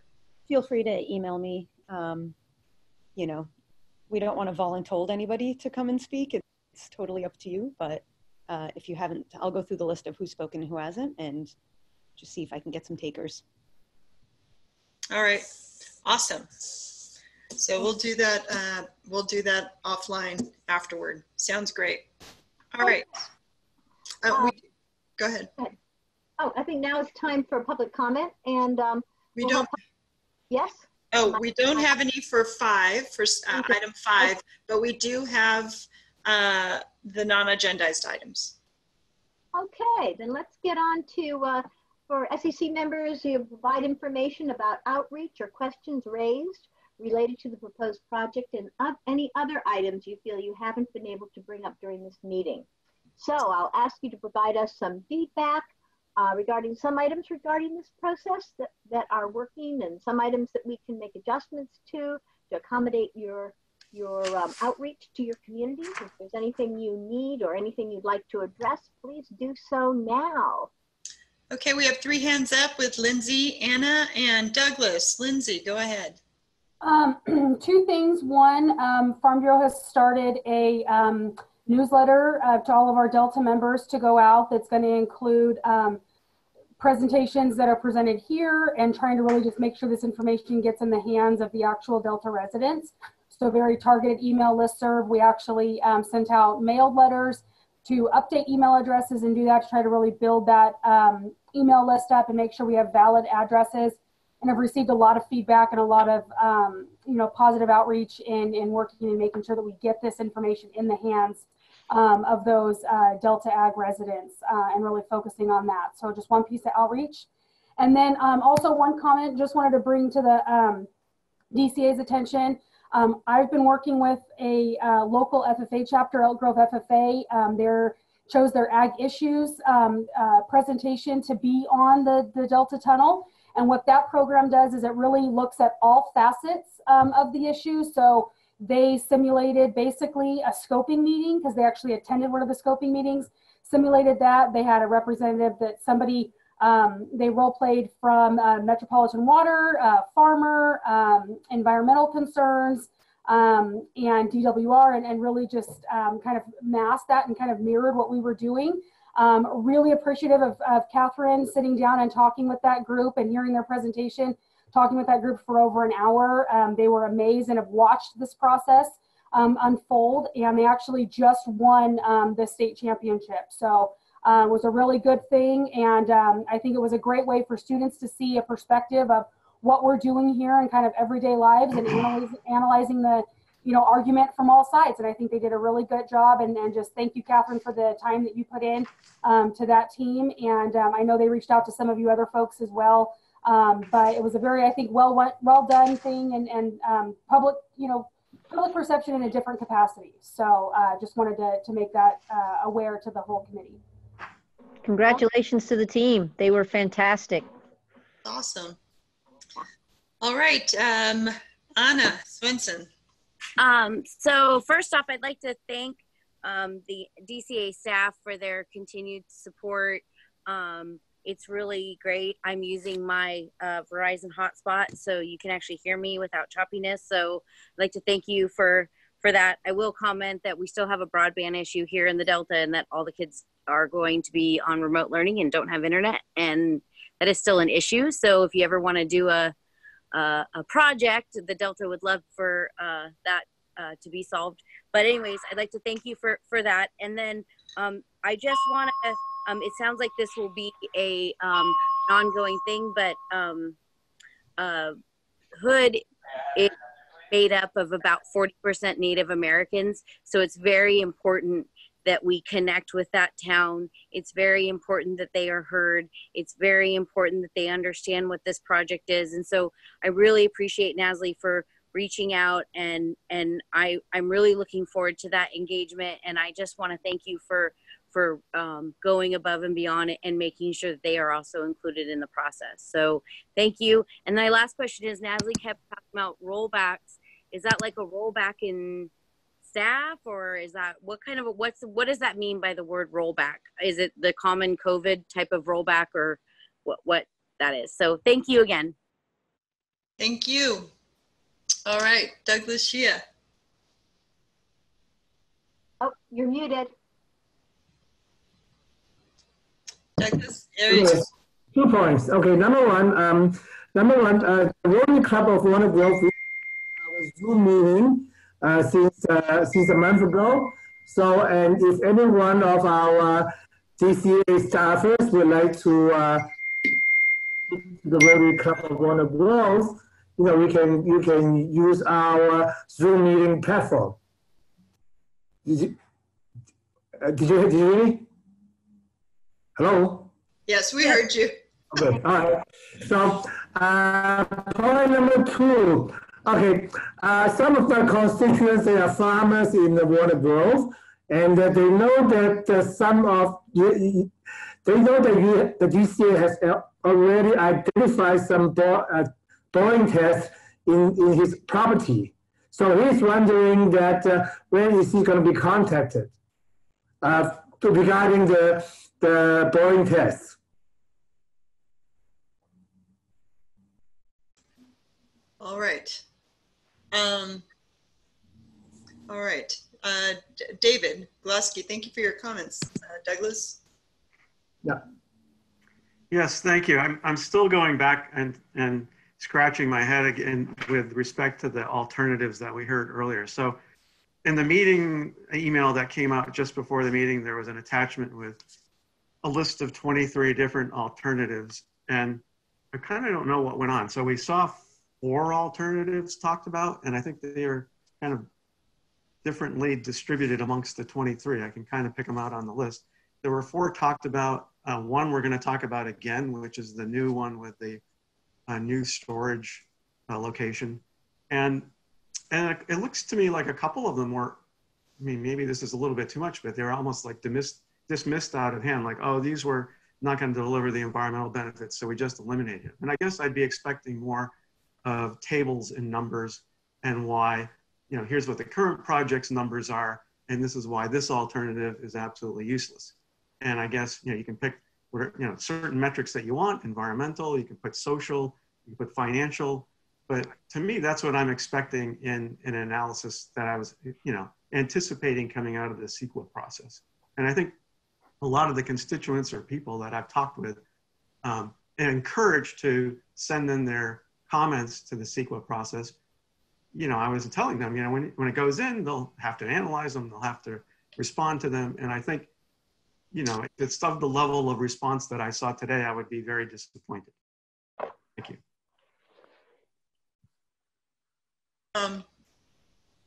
Okay. I don't know, Catherine, did you or Are we allowed to respond here? I mean, no, not at all. Okay, so we'll make Okay. sure that we address that comment at the next meeting or follow up. Perfect. I don't think Carrie's intention was to go at the level of depth that she will as part of her documentation. Yeah, and since I can't respond now, we'll follow up later. Yeah, definitely. Okay, Mike Moran. I'm sorry, Cece. I missed you, Cece. Thank you. I have a thought. I also think that representing Hood is very, very important. And since the representative for Hood did not attend the meeting today, Ms. Whaley, and Ms. Moreno is sincerely involved, perhaps she could be an alternate. Perhaps they could share that position. When one can't come, the other could fill in. I think it's a real shame to not have any input from there. That's all I have to say. Okay, thank you very much. Mike Moran. Just echoing what David was saying, that absent any kind of report or time any time at a meeting, if we can just get even a synopsis of what DCA or DWR thinks about these different things, even a paragraph or something like that, so folks can just know that they have been addressed. The list of 22 was fantastic. That was more than I expected. But I think as far as addressing folks' concern, maybe that and a couple of reference points, maybe for a report, so how DWR came to their conclusions, anything like that that we could give to folks would be really useful. It really greases the skids on the feeling that we're trying to disseminate information as opposed to dismiss ideas. Thanks. Thank you. Sean Worth. The environmental community has a lot of interest in working on appropriate mitigations for the regional impacts of this project, something similar to the stakeholder process you guys had for the Bay Delta Conservation Plan and California Water Fix. There's been a lot of interest expressed in that, both in trying to maintain some of the gains in the original processes that we were involved in, as well as some suggestions for other regional approaches to mitigation. Okay, sounds good. All right, moving on. Sarah? All right, yeah, we have, this is now time for public comment. So basically, again, please remember these are for non-agendized items, and we can't, I mean, as tempting as it may be, we are not supposed to respond to them at this point.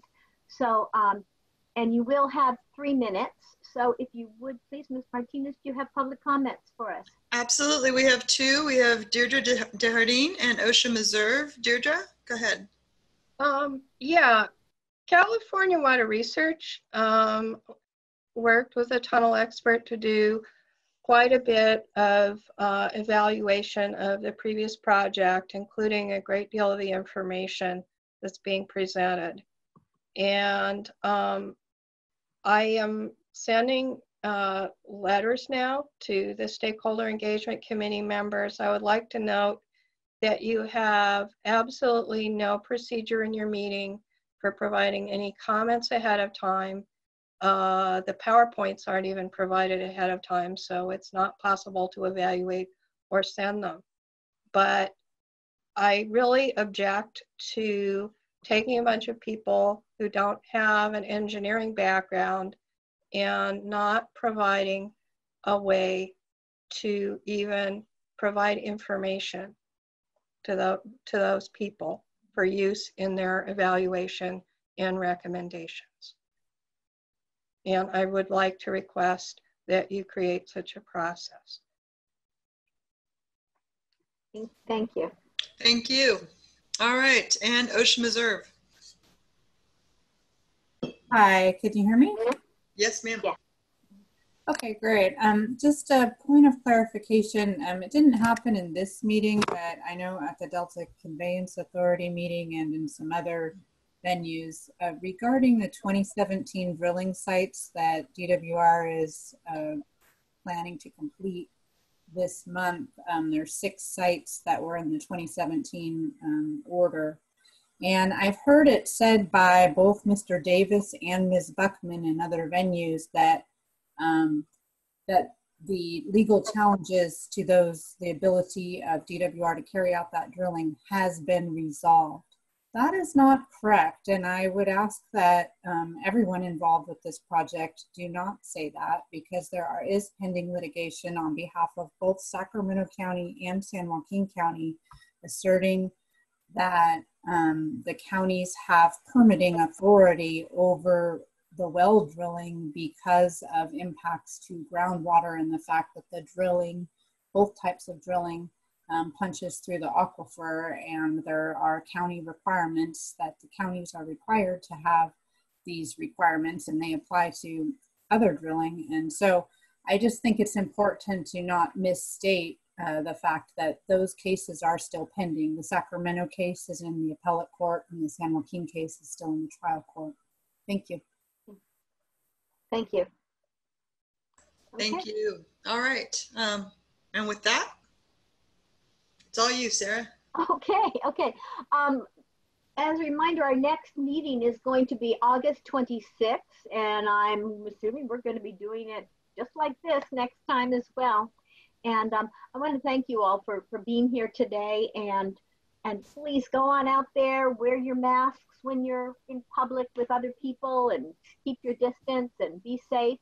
And other than that, please have a healthy month, and thank you, and we are now adjourned. Thank you, Sarah. Thanks so much, everyone. Thanks, everybody. Great to see you all. You too. Same here.